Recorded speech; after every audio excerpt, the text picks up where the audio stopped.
Good evening. Good Good evening, evening, ma'am. ma'am. Good evening, ma'am. Good evening, ma'am. Good evening, Ma'am. ma'am. Good evening, ma'am. Good evening. Good evening, ma'am.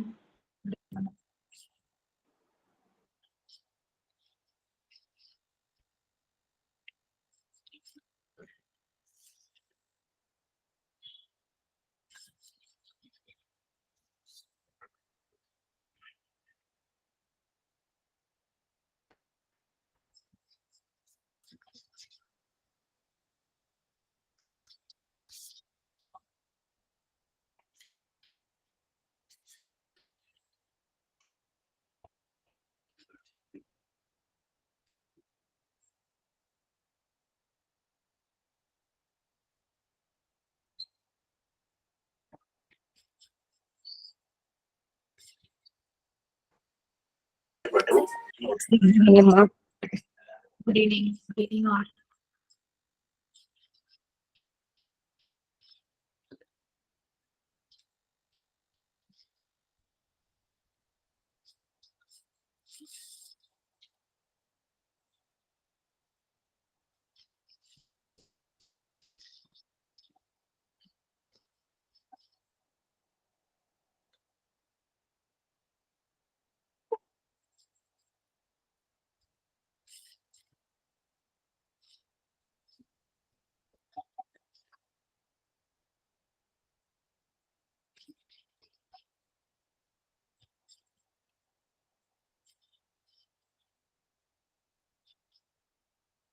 Okay, we can start with the prayer.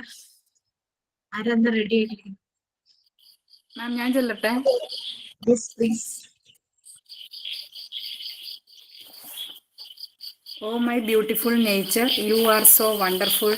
There is a sunshine, there is a forest, there is a waterfall, there are green trees, birds fly in the sky, and the wandering butterflies make my thoughts fly.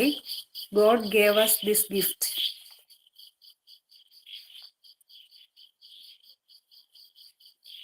Okay, ma'am.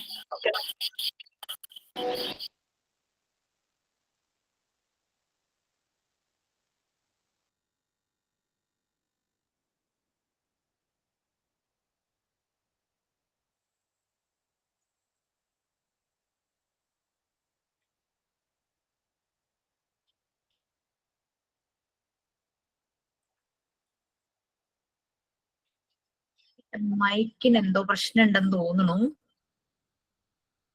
If problem persists, I can switch to another laptop. Actually, ഹസ്ബൻഡിന്റെ ലാപ്ടോപ്പിൽ നിന്നായിരുന്നു കയറിക്കൊണ്ടിരുന്നത്. Husband കേൾക്കാമോ?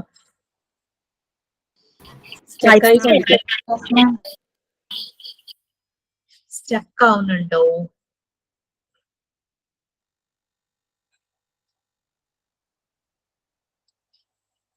Actually class തുടങ്ങുന്നതിന് മുമ്പ് നമ്മുടെ technical team Riju ആയിട്ട് ഞാൻ check ചെയ്തായിരുന്നു.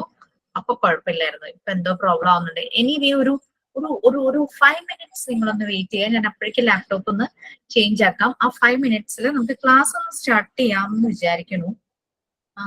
പക്ഷേ അത് റെക്കോർഡ് ക്ലാസ്സിനെ ബാധിക്കും അല്ലേ? സോ എനിക്ക് പകരം ആരെങ്കിലും ഒന്ന് ലീഡ് ചെയ്യാമോ? ഇനി നല്ലപോലെ ഓഡിയോ വീഡിയോ ശരിയാണ് വീട്ടിലുള്ള അങ്ങനെ ആരെങ്കിലും ഒന്ന് ലീഡ് ചെയ്യാമോ? ഒരു 5 to 10 മിനിറ്റ്സിന്റെ കാര്യമുള്ളൂ. അപ്പോഴേക്കും ഞാൻ ലാപ്ടോപ്പ് മാറ്റാം.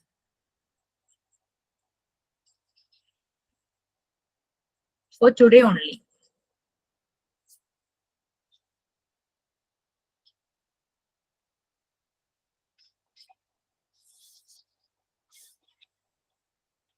Anyone, please?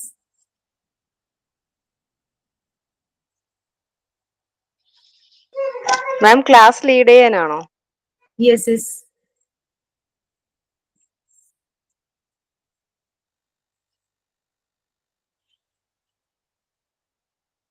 ഞങ്ങള് ആ സബ്ജക്ട് ആ ടോപ്പിക് റീഡ് ചെയ്താൽ മതിയോ നമുക്ക് ലെസൺ? റീഡ് ചെയ്തിട്ട് അല്ലെങ്കിൽ anyone who is looking for doing yoga warm up exercises, brain exercises അങ്ങനെയുണ്ടെങ്കിൽ നിങ്ങൾക്ക് അതൊന്നും ചെയ്യാം. ഒരു 5 മിനിറ്റ്സിന്റെ കാര്യമില്ല. അപ്പോഴേക്കും ഞാൻ ലാപ്ടോപ്പ് ഒന്ന് സ്വിച്ച് ചെയ്യാന്ന് വെച്ചിട്ടാ. മാം നെക്സ്റ്റ് ക്ലാസ്സിൽ ഞാൻ കൊടുക്കാം. മോൾക്ക് പനിയായിട്ട് കിടക്കാം മാം. വാമപ്പ് സെഷൻ മടിയിലേക്ക് എടുക്കാം മാം. ഓക്കെ, ഞാനൊരു ക്രിട്ടിക്കൽ കണ്ടീഷനിലായതുകൊണ്ട് ഞാനൊന്ന് റിക്വസ്റ്റ് ചെയ്തതാ. ഓക്കെ മാം, ഞാനിപ്പോ ജോയിൻ ചെയ്തോളൂ. മോൾക്ക് നല്ല പനിയാണ്, ഹോസ്പിറ്റലിൽ കൊണ്ടുപോയി വന്നേയുള്ളൂ. ഞാൻ നെക്സ്റ്റ് ക്ലാസ്സിൽ ഞാൻ ചെയ്യാം മാം. ഓക്കെ രമ്യ, ആദ്യം ഞാൻ പറഞ്ഞത് ആദ്യം പറഞ്ഞൊന്നും കേട്ടില്ല, അതുകൊണ്ട് അങ്ങനെ പറഞ്ഞേ. ആക്ച്വലി സിസ്റ്റത്തിന് ഒരു ചെറിയ പ്രോബ്ലം, അതൊരു 5 മിനിറ്റ്സ് ഞാൻ സോർട്ട് ഔട്ട് ചെയ്യും. ആ സമയത്ത് ഒന്ന് ആരെങ്കിലും ലീഡ് ചെയ്യാമോ, അല്ലെങ്കിൽ yoga, warm up exercises, brain exercises അങ്ങനെ ആരെങ്കിലും, സൂംബ അങ്ങനെ ആരെങ്കിലും ചെയ്യാൻ റെഡിയാണോ?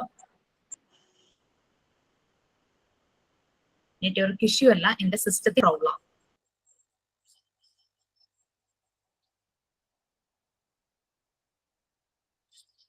ആരും റെഡി അല്ലേ?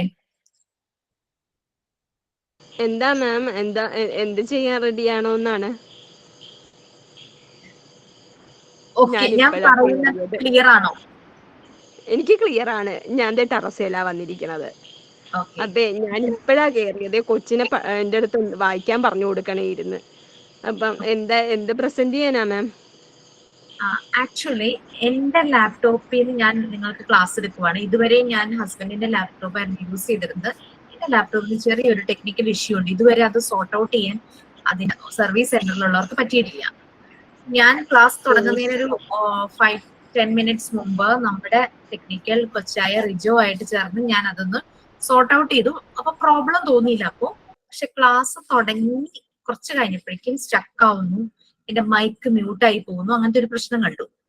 ഹസ്ബൻഡ് ഓഫീസിൽ നിന്ന് ഓൺ ദ വേ ആണ്. വന്നു കഴിയുമ്പോൾ എനിക്ക് ലാപ്ടോപ്പ് കിട്ടുള്ളൂ. അതൊരു 5 to 10 മിനിറ്റ്സ് എടുക്കും. ആ സമയത്ത് നിങ്ങൾക്ക് ആർക്കെങ്കിലും ക്ലാസ് ലീഡ് ചെയ്യാമോ എന്നാണ് എന്റെ ചോദ്യം. ചോദ്യമല്ല, റിക്വസ്റ്റ്. ഓ, അതാണ്.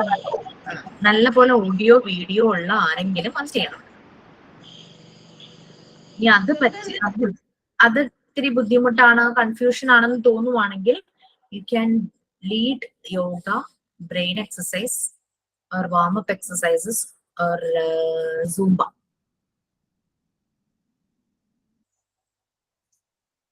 or pranayama. ആ സമയം കൊണ്ട് ഞാനൊന്ന് ലാപ്ടോപ്പ് ചേഞ്ച് ചെയ്യാം. അതിന് വേണ്ടിയിട്ട് എന്റെ ഒരു റിക്വസ്റ്റ് ആണ്, വേറെ ഒന്നുമല്ല.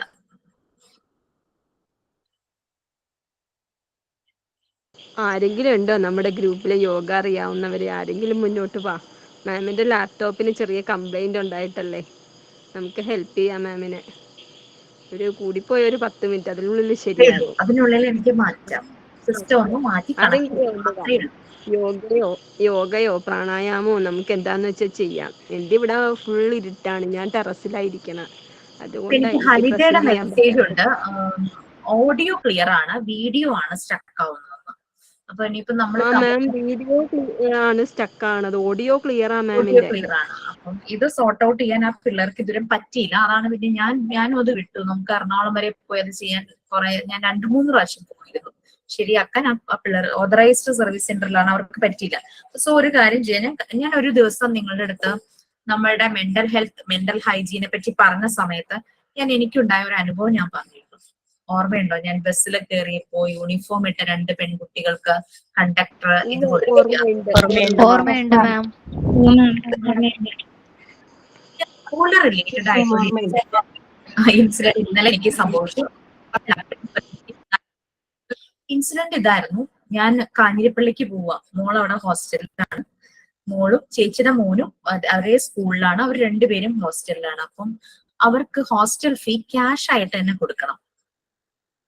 അപ്പോ ഗേൾസിന്റെ ഹോസ്റ്റലിൽ 8,500, ബോയ്സിന്റെ ഹോസ്റ്റലിൽ 12,000 ആണ്. അപ്പൊ ഇത് ക്യാഷ് ആയിട്ട് കൊണ്ടുപോകണം. ചേച്ചി പാലക്കാട് ആയത് കാരണം എന്നെ ഏൽപ്പിച്ചു. അപ്പൊ എന്റെ അക്കൗണ്ടിലാണ് ക്യാഷ്.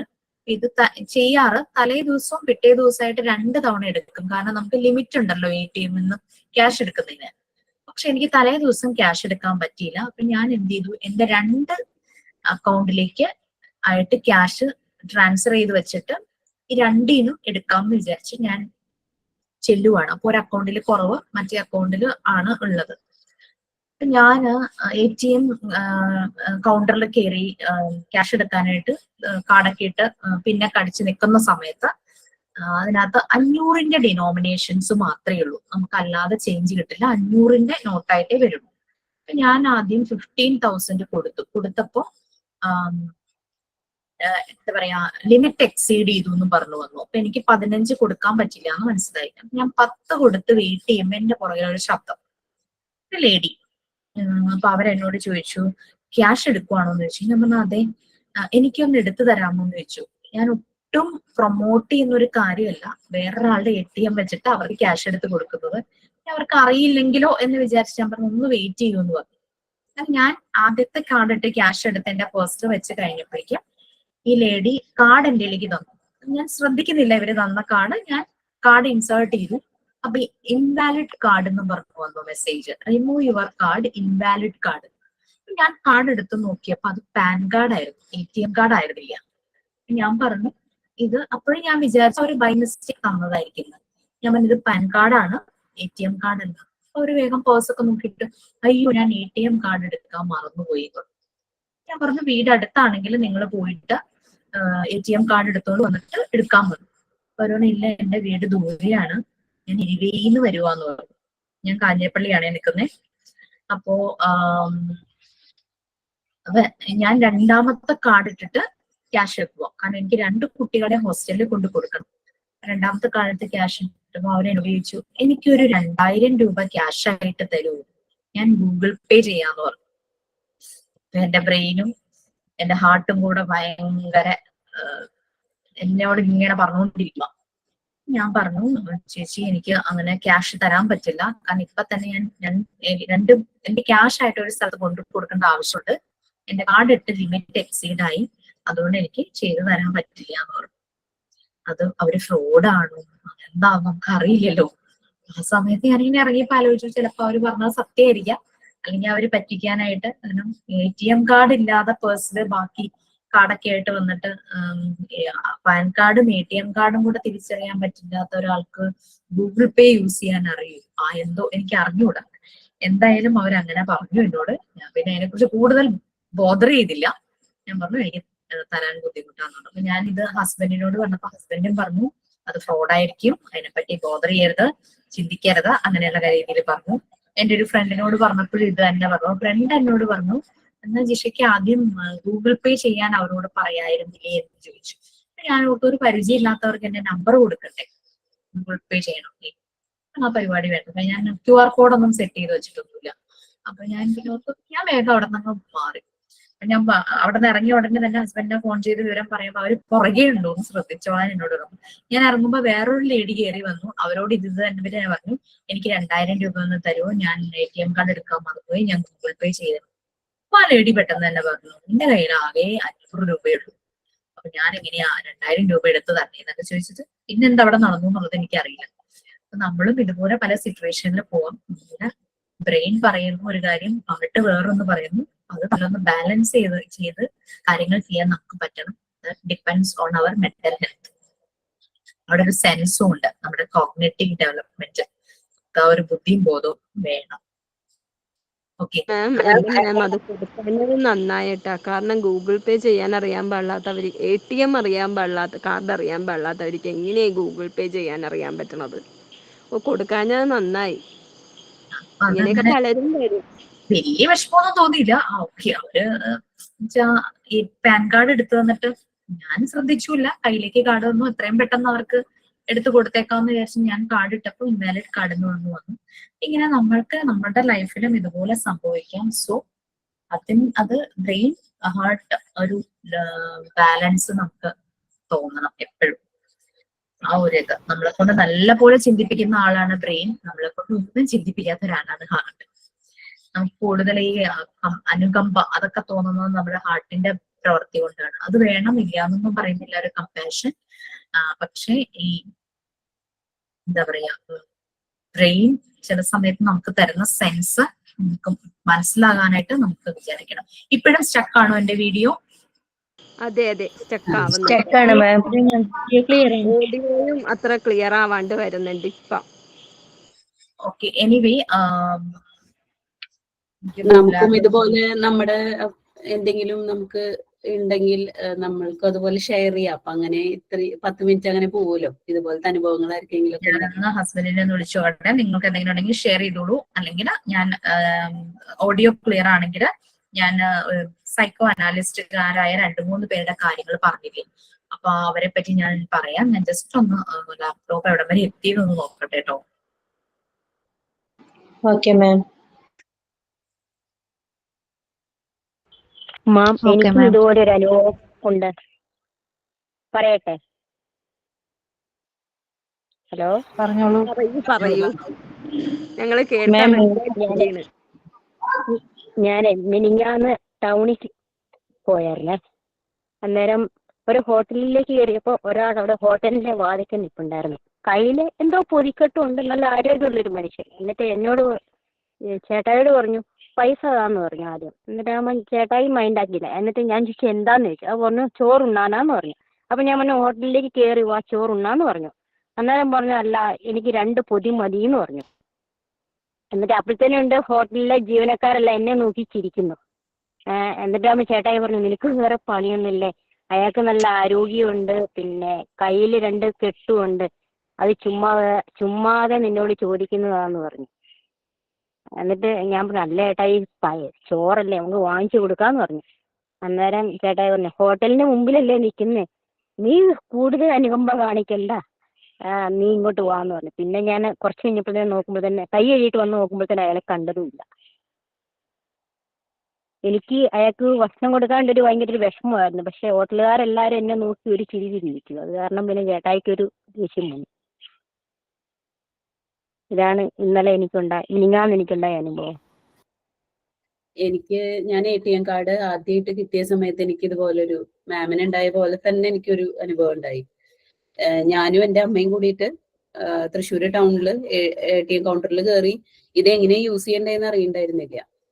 അപ്പൊ ഞങ്ങളിങ്ങനെ എന്താ ചെയ്യണ്ടേന്ന് ആലോചിച്ച് നിൽക്കുന്ന സമയത്ത് ഒരാള് ഇടിച്ചു കയറി വന്നു ATMന്റെ ഉള്ളിലേക്ക്.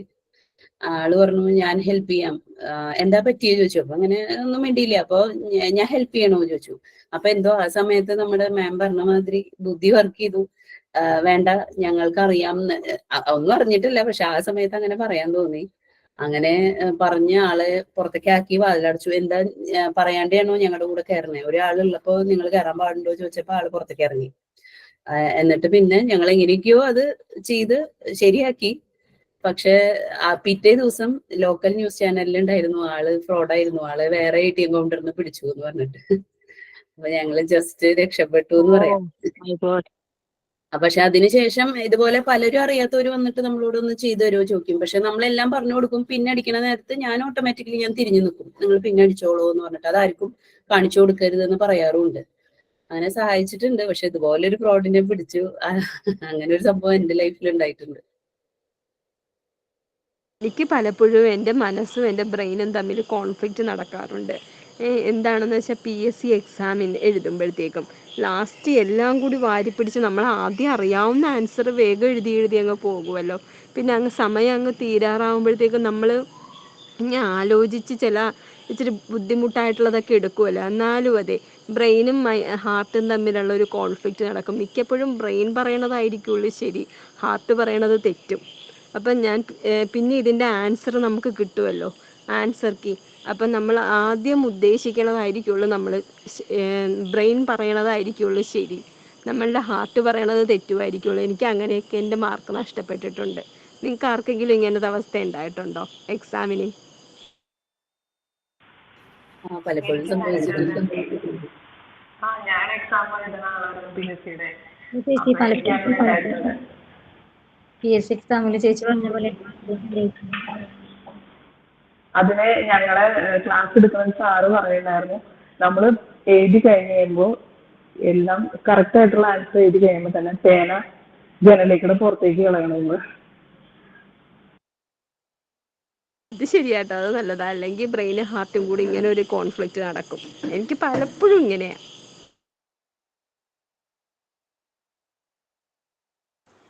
മിക്കപ്പോഴും മാത്സ് എക്സാമിനായിരിക്കും. ഒരു ആൻസർ എഴുതി വെച്ച് ഒക്കെ ക്ലിയർ ചെയ്തൊക്കെ റെഡി ആക്കിയിട്ടുണ്ടാവും. അത് കഴിയുമ്പോ ഒന്നും കൂടെ അത് ചെയ്ത് നോക്കും. അപ്പൊ ചിലപ്പോ എവിടെയെങ്കിലും മിസ്സിംഗ് തോന്നും. അപ്പൊ അതാവും ആൻസർ. പക്ഷെ റിസൾട്ട് വരുമ്പോ നമ്മൾ ആദ്യം ചെയ്തതാവും കറക്റ്റ്.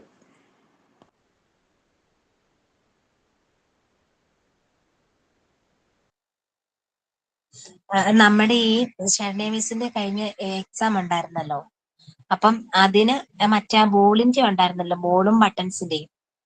എനിക്ക് അതുപോലെ തന്നെ അങ്ങോട്ട് ആദ്യം എനിക്ക് മനസ്സിൽ തോന്നി ബോൾ ക്യാച്ച് ചെയ്തെന്നാന്ന് തോന്നി. പക്ഷെ അത് മനസ്സിൽ ഉറപ്പിച്ചിട്ട് പിന്നെ നോക്കിയപ്പം കുഞ്ഞുങ്ങളെ സംബന്ധിച്ചല്ലേ വരുന്നേന്ന് വെച്ചോണ്ട് പിന്നെ കുഞ്ഞുങ്ങൾക്ക് പാടി ബട്ടൺ ഇടുന്നതാണല്ലോ എന്ന് വെച്ചോണ്ട് അത് കൊടുത്തു. സ്കോർ നോക്കിയപ്പം ആ ഒരെണ്ണം തെറ്റിപ്പോയി. ഫസ്റ്റ് നമ്മൾ ആദ്യം വിചാരിച്ചത് തന്നെയായിരുന്നു ശരിയായിട്ട് വന്നത്. അത് ശരിയാണ് ട്ടോ. എനിക്കും അങ്ങനെ തന്നെയാ വന്നത്. ഞാനും അത് തന്നെയാ ചെയ്തത്. ബട്ടൺസ് ഇടുന്നതാന്ന് വിചാരിച്ച് അത് ക്ലിക്ക് ചെയ്തു. മറ്റേതാണ് ആദ്യം വന്നത്, ബോൾ പിടിക്കുന്നത്. പക്ഷെ ഇതാണ് ക്ലിക്ക് ചെയ്തത്.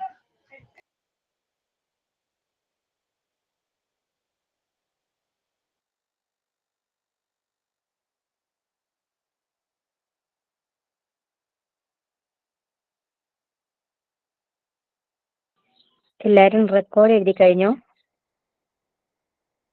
കഴിഞ്ഞു. എന്റെ കഴിഞ്ഞട്ടോ. ട്രഡീഷണൽ നോളജ് ഇംഗ്ലീഷ് കിട്ടിയോ? ഞാനെല്ലാം ഇംഗ്ലീഷിലാ എഴുതിയതടാ. എന്റേത് കഴിഞ്ഞു. ഞാൻ പിന്നെ യൂട്യൂബിൽ നോക്കിയിട്ട് എനിക്ക് ട്രഡീഷണൽ നോളജ് ഇംഗ്ലീഷ് ഒന്നും കിട്ടുന്നില്ല. കഴിഞ്ഞിങ്ങനെ ഡിജിറ്റൽ പെയിന്റിങ് കഴിഞ്ഞില്ല. ഡിജിറ്റൽ പെയിന്റിങ് മറ്റേ ആ അത് ജിഷ മാം പറഞ്ഞല്ലോ, അതേമാതിരി ഒരു വീടിന്റെ പ്രിന്റ് ഔട്ട് എടുത്തിട്ട് കളർ അടിച്ചാൽ പോരെ. ഞാൻ അങ്ങനെയാ ചെയ്തേക്കണം. പ്രിന്റ് ഔട്ട് എടുത്തിട്ട് കളർ അടിച്ച് നമ്മൾ അതിൽ ഒട്ടിച്ച് വെച്ചാൽ മതിയോ? അത് മതിയല്ലോ. സിമ്പിൾ ആയിട്ടൊരു വീടോ മാം കുറേ എക്സാമ്പിളൊക്കെ പറയാനുണ്ടായിരുന്നു. അങ്ങനെ ചെയ്താൽ മതിയല്ലോ. ഞങ്ങളത് പ്രിന്റ് ഔട്ട് എടുക്കാനായിട്ട് കമ്പ്യൂട്ടർ സെന്ററിൽ പോയിട്ട് അവരുടെ അടുത്ത് പറഞ്ഞാൽ മതിയോ? മതി. സാധാരണ ഞാൻ പ്രിന്റ് ഔട്ട് എടുക്കുന്നത് ഫോണിൽ നിന്ന് അയച്ചു കൊടുക്കുകയാണ് ചെയ്യാറ്. അങ്ങനെ തന്നെ ഒന്ന് ചെയ്തു നോക്കൂ.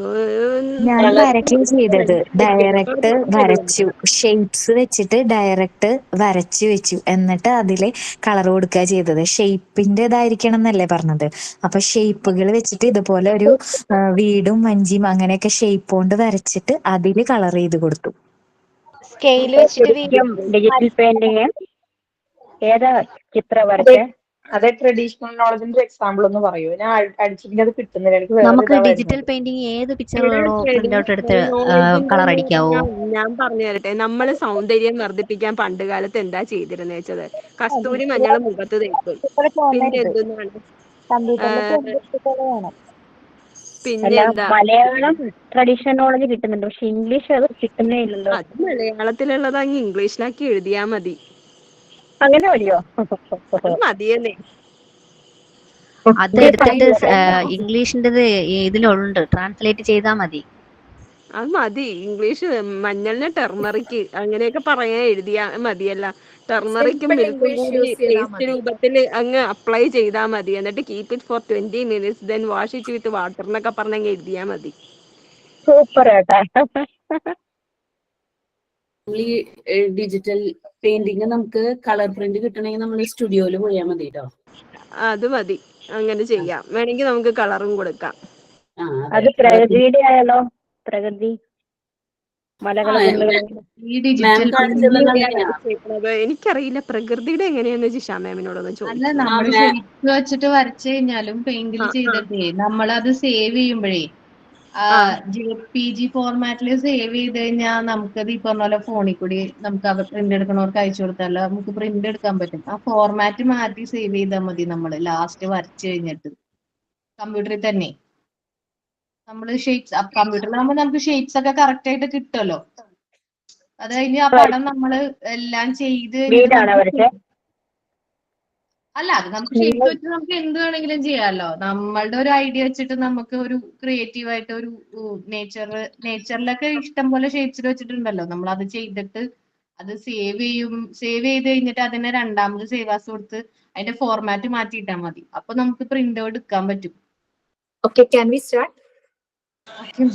Yes, ma'am. Sure, ma'am. Okay, anyways, yes ma'am. എനിക്ക് ലാപ്ടോപ്പ് കിട്ടിയില്ല. ഞാൻ ഐപാഡിന് കയറാണ്. ഞാൻ എന്റെ ലാപ്ടോപ്പ് ഓക്കെയാന്ന് പറഞ്ഞപ്പോ ഹസ്ബൻഡ് ടൗണിൽ വന്നിട്ട് എന്തോ പർച്ചേസ് ചെയ്യാനായിട്ട് പോയി. അപ്പം നമുക്ക് കിട്ടില്ല. അപ്പൊ ഞാൻ ഐപാഡിൽ നിന്ന് കയറാം. അപ്പൊ അതുകൊണ്ട് എനിക്ക് ഷെയർ ചെയ്യാൻ ഇച്ചിരി ബുദ്ധിമുട്ടായിരിക്കും. അപ്പൊ എനിവേ ഞാൻ ജസ്റ്റ് ഒരു കാര്യം പറയാം.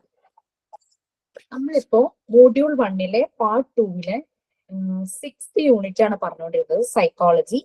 നിങ്ങൾക്ക് ഓൾറെഡി ഈ പാർട്ട് 2 ശരിക്കും കുട്ടികളുടെ ഡെവലപ്മെന്റിന്റെ സ്റ്റേജസ് ആണ് ശരണ്യ മാം എടുത്തോണ്ടിരിക്കുന്നത് അല്ലെ. ചൈൽഡ് ഡെവലപ്മെന്റ് ആൻഡ് ഗ്രോത്ത് കഴിഞ്ഞു, ഫിസിക്കൽ ആൻഡ് മോട്ടോർ ഡെവലപ്മെന്റ് കഴിഞ്ഞു. മാം ഇപ്പോ സോഷ്യോ ഇമോഷണൽ ഡെവലപ്മെന്റ് ആണ് എടുക്കുന്നത്. 3rd യൂണിറ്റ് ആണ് എടുക്കുന്നത്. ലാംഗ്വേജ് ഡെവലപ്മെന്റ് അശ്വതി മിസ്സും എടുക്കും. അപ്പോ ഇതിനകത്ത് നമ്മൾ സൈക്കോളജി പഠിക്കുമ്പോൾ ഈ ഡെവലപ്മെന്റും കൂടെ കണക്ട് ചെയ്തിട്ടാണ് സൈക്കോളജി പഠിക്കേണ്ടത്. ആ ഒരു ഡ്യൂട്ടി എനിക്കാണ് ശരിക്കും. അപ്പൊ ഈ സൈക്കോളജി പഠിക്കുമ്പോഴും ഡെവലപ്മെന്റും സൈക്കോളജിയും കൂടെ നിങ്ങൾ കണക്ട് ചെയ്ത് മനസ്സിലാക്കണം. ഞാൻ പറഞ്ഞിരുന്നു ഈ സൈക്കോളജി തുടങ്ങിയപ്പോ തന്നെ നമ്മൾ 4 സൈക്കോ അനലിസ്റ്റുകളുണ്ട്. അവരുടെ ഒബ്സർവേഷനും കൂടെ മനസ്സിലാക്കിയിട്ട് വേണം കുട്ടികളുടെ ഓരോ ഡെവലപ്മെന്റ് സ്റ്റേജും ചൈൽഡ് സൈക്കോളജി നമ്മൾ മനസ്സിലാക്കാൻ. എന്നിട്ട് അത് എഡ്യൂക്കേഷണൽ സെറ്റിങ്ങിൽ അപ്ലൈ ചെയ്യുമ്പോഴാണ് നമുക്കൊരു മോണ്ടിസോറി ഫെസിലിറ്റേറ്റർ ആയിട്ട് നമ്മളുടെ ഫസ്റ്റ് സ്റ്റെപ്പ് എടുക്കാനായിട്ട് പറ്റും. നമ്മൾ ആദ്യം ഹെൽത്തും ഹൈജീനും മെന്റൽ ഹൈജീനും എന്താ പറയാ ഈ ഫസ്റ്റ് എയ്ഡ്, അതായത് മെന്റലും എല്ലാം നമ്മൾ പഠിച്ചു. അതെല്ലാം നമ്മൾ അറിഞ്ഞിരിക്കണം. പക്ഷെ നമ്മളൊരു മോണ്ടിസോറി ഫെസിലിറ്റേറ്റർ ആയിട്ട് ഫുള്ളി നമ്മൾ മെന്റലി പ്രിപ്പയർഡ് ആവണമെങ്കിൽ ഈ സൈക്കോളജി, ഈ പറഞ്ഞ 4 സൈക്കോ അനലിസ്റ്റുകളൊന്നും അല്ല കേട്ടോ, അതിൽ കൂടുതലുണ്ട്. പക്ഷെ 4 പേരുടെ ഇമ്പോർട്ടന്റ് ആണ്. അവരുടെ പേര് ഞാൻ ഒന്നുകൂടെ പറയാം. സിഗ്മണ്ട് ഫ്രോയിഡ്, പിന്നെ ജീൻ പിയാഗറ്റ്, പിന്നെ എറിക് എറിക്സൺ എന്ന് പറയും, എറിക്സൺ, അതുപോലെ തന്നെ വിഗ്ഡോസ്കി. അവരുടെ വച്ചിട്ട് മറിയ മോണ്ടിസോറിയുടെ മെത്തേഡ്സും കൂടെ ആയി കഴിയുമ്പോഴേക്കും നമുക്ക് നമ്മുടെ മുന്നിൽ വരുന്ന എത്ര കൺഫ്യൂസ്ഡ് ആയ കുട്ടികളാണെങ്കിലും അവരെ ഡീൽ ചെയ്യാനുള്ള ഒരു പവർ നമ്മളുടെ ഉള്ളിലുണ്ടാവും. അപ്പൊ മനസ്സിലാവും. ഒന്നുകൂടെ പേര് പറയൂ. പറയാം. സിഗ്മണ്ട് ഫ്രോയിഡ്, FREUD ആണ്.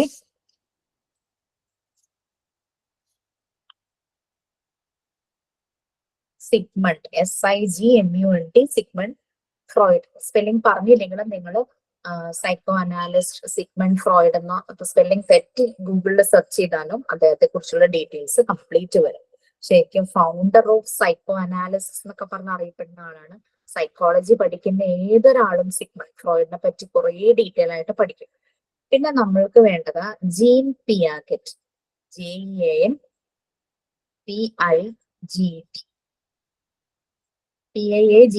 ഓക്കെ.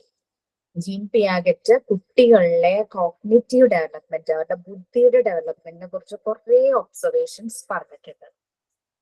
അതുപോലെ തന്നെ എറിക്സൺ, ERIKSON. എറിക്സൺ ശരിക്കും കുറെ വർഷങ്ങൾക്ക് മുമ്പ് ഈവൻ ഇപ്പോഴുള്ള ആളുകളില്, ഇപ്പം ശരി ചില ആളുകൾ ഒരു 40 വയസ്സ് കഴിയുമ്പോൾ നമ്മൾ കാണുന്ന പൊതുവെ 40+ ഒക്കെ ആവുമ്പോൾ കാണുന്ന രണ്ട് ടെൻഡൻസി ഉണ്ട്. 40s R new 20s എന്നറിയപ്പെടും.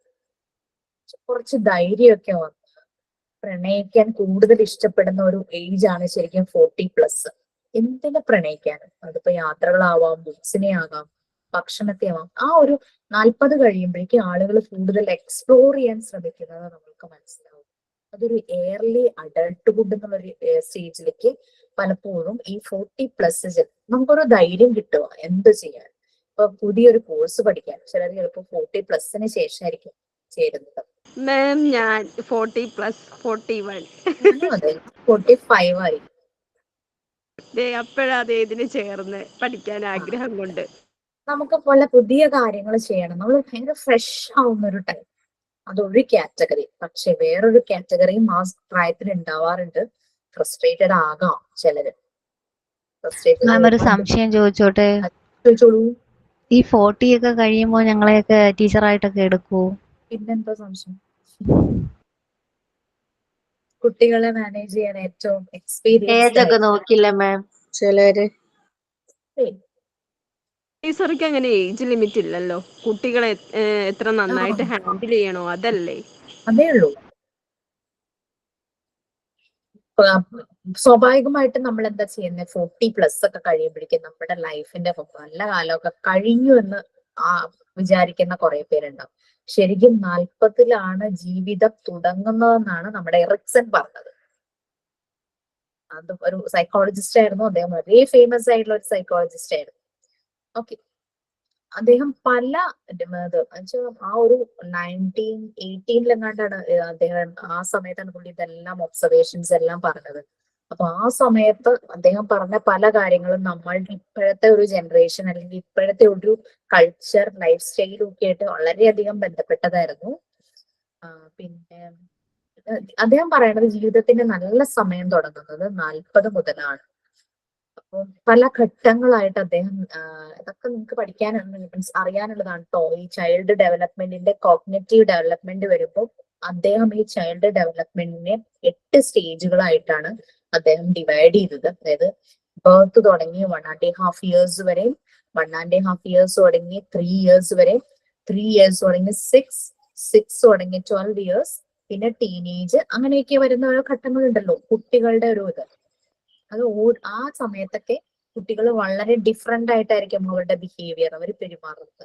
ശരിയല്ലേ? നമ്മുടെ വീട്ടിലും ആ ഏജിൽ പോയ കുട്ടികളെ നമ്മൾ ഒബ്സർവ് ചെയ്തിട്ടുണ്ടാകാം, അല്ലെങ്കിൽ നമ്മളുടെ അടുത്ത ചുറ്റുപാടില്, നമ്മുടെ ഫാമിലിയില്, നമ്മുടെ ഫ്രണ്ട് സർക്കിള്, സൊസൈറ്റിയിലൊക്കെ ആ ഒരു ഓരോ ഏജിലും കുട്ടികൾ പറയില്ലേ, വകതിരിവുള്ള പ്രായമായി കഴിഞ്ഞു കഴിഞ്ഞാൽ ടെൻഷൻ ഇല്ല, അല്ലാതെ എപ്പോഴും റിബലായിട്ട് പെരുമാറും, എന്ത് പറഞ്ഞാലും വാശി, ദേഷ്യം, പറഞ്ഞ അനുസരിക്കില്ല, ഭക്ഷണം കഴിക്കില്ല, സമയത്ത് കുളിക്കില്ല, അങ്ങനെയൊക്കെ പറഞ്ഞ ഒത്തിരി കംപ്ലൈന്റ്സ് ചില ഒരു ഏജ് വരുമ്പോ കുട്ടികളെ പറ്റി പറയുന്നേക്കാം. മുടി കാണിച്ചിട്ടേക്കണോ, അങ്ങനെയൊക്കെ പറയുന്നേക്കാം അല്ലെ. അപ്പൊ അത് അങ്ങനെ ഓരോ ഘട്ടങ്ങളായിട്ട് ഇദ്ദേഹം എറിക്സൺ ഡിവൈഡ് ചെയ്തിട്ടുണ്ട്, ഭയങ്കരമായിട്ട് എക്സ്പ്ലെയിൻ ചെയ്ത് അദ്ദേഹം പറഞ്ഞിട്ടുണ്ട്. അപ്പൊ അദ്ദേഹത്തിന്റെ ഇത് റിലേറ്റഡ് കുറെ യൂട്യൂബ് വീഡിയോസ് ഉണ്ട്, നിങ്ങൾക്കൊന്ന് സെർച്ച് ചെയ്ത് കഴിഞ്ഞ് കഴിഞ്ഞാൽ കാണാം. അപ്പൊ മക്കളെ എങ്ങനെ നോക്കണം, ആ ഒരു ടെൻഷനൊക്കെയുള്ള ആ ഒരു എന്താ പറയുക, ടീനേജിലേക്കൊക്കെ പോകുമ്പോൾ ഭയങ്കര കൺഫ്യൂഷൻ ആയിരിക്കും കുട്ടികൾക്ക്. അതിനെ കുറിച്ചുള്ള ഡീറ്റെയിൽസ് എല്ലാം നമുക്ക് കിട്ടും. അപ്പൊ അങ്ങനെ ഈ 40+ ആവുമ്പോ നമ്മളുടെ ഒരു രീതി, നമ്മൾ കുറച്ചുകൂടെ ഒന്ന് നമ്മളുടെ ടീനേജ് സമയത്ത് നമുക്ക് സംഭവിച്ച പല അബദ്ധങ്ങളെ കുറിച്ചും നമ്മൾ തിരിച്ചറിയും. 40+ന് നമ്മൾ ആ അബദ്ധങ്ങൾ റിപ്പീറ്റ് ചെയ്യില്ല. നമ്മൾ കുറച്ചുകൂടെ വളരെ ബുദ്ധിപരമായിട്ട് നമ്മുടെ ആ ഒരു കോഗ്നിറ്റീവ് ഡെവലപ്മെന്റ് നല്ല രീതിയിൽ തന്നെ ആയിരിക്കും. പിന്നെ ഇമോഷണൽ സ്റ്റെബിലിറ്റി കൂടുതലായിരിക്കും എന്നാണ് പറയുന്നത് ആ ഒരു ആൾക്ക് ആ ഒരു സമയത്ത്. പിന്നെന്താ, ചിലര് ഭയങ്കരമായിട്ട് എന്താ പറയാ, ക്രിയേറ്റീവ് ആകുന്നു. അവര് കുറെ ഗോൾസ് സെറ്റ് ചെയ്യും. ചിലർ കാണാറില്ലേ, യാത്ര ചെയ്യണം, ആനപ്പുറത്ത് കയറണം, അവിടെ പോണം, ഇവിടെ പോണം, ഈ ഫുഡ് ടേസ്റ്റ് ചെയ്യണം, ഫ്ലൈറ്റിൽ കയറണം, അങ്ങനെയൊക്കെ പറഞ്ഞ് കുറെ ഗോൾ സെറ്റ് ചെയ്ത് വെക്കും. അത് അപ്പൊ ആ ലക്ഷ്യങ്ങളൊക്കെ കണ്ടെത്തി അതിന് വേണ്ടിയിട്ട് അവര് പ്രിപ്പയർഡ് ആകുന്നു, ഭയങ്കര ക്രിയേറ്റീവ് ആകും.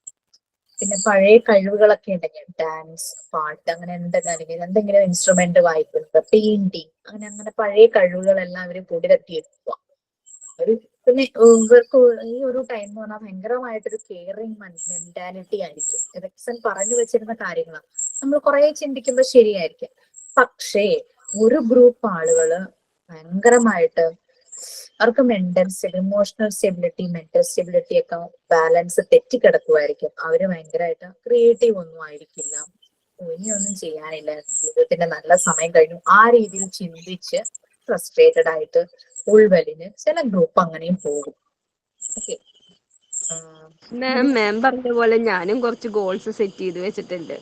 എൻ്റെ ഒരു ആഗ്രഹമാണ്, എനിക്ക് ഈ മോണ്ടിസറി പഠിച്ച് എവിടെയെങ്കിലും ജോലിക്ക് കയറിയിട്ട് വേണം എനിക്ക് ദൂരെ യാത്ര പോവാനായിട്ട്.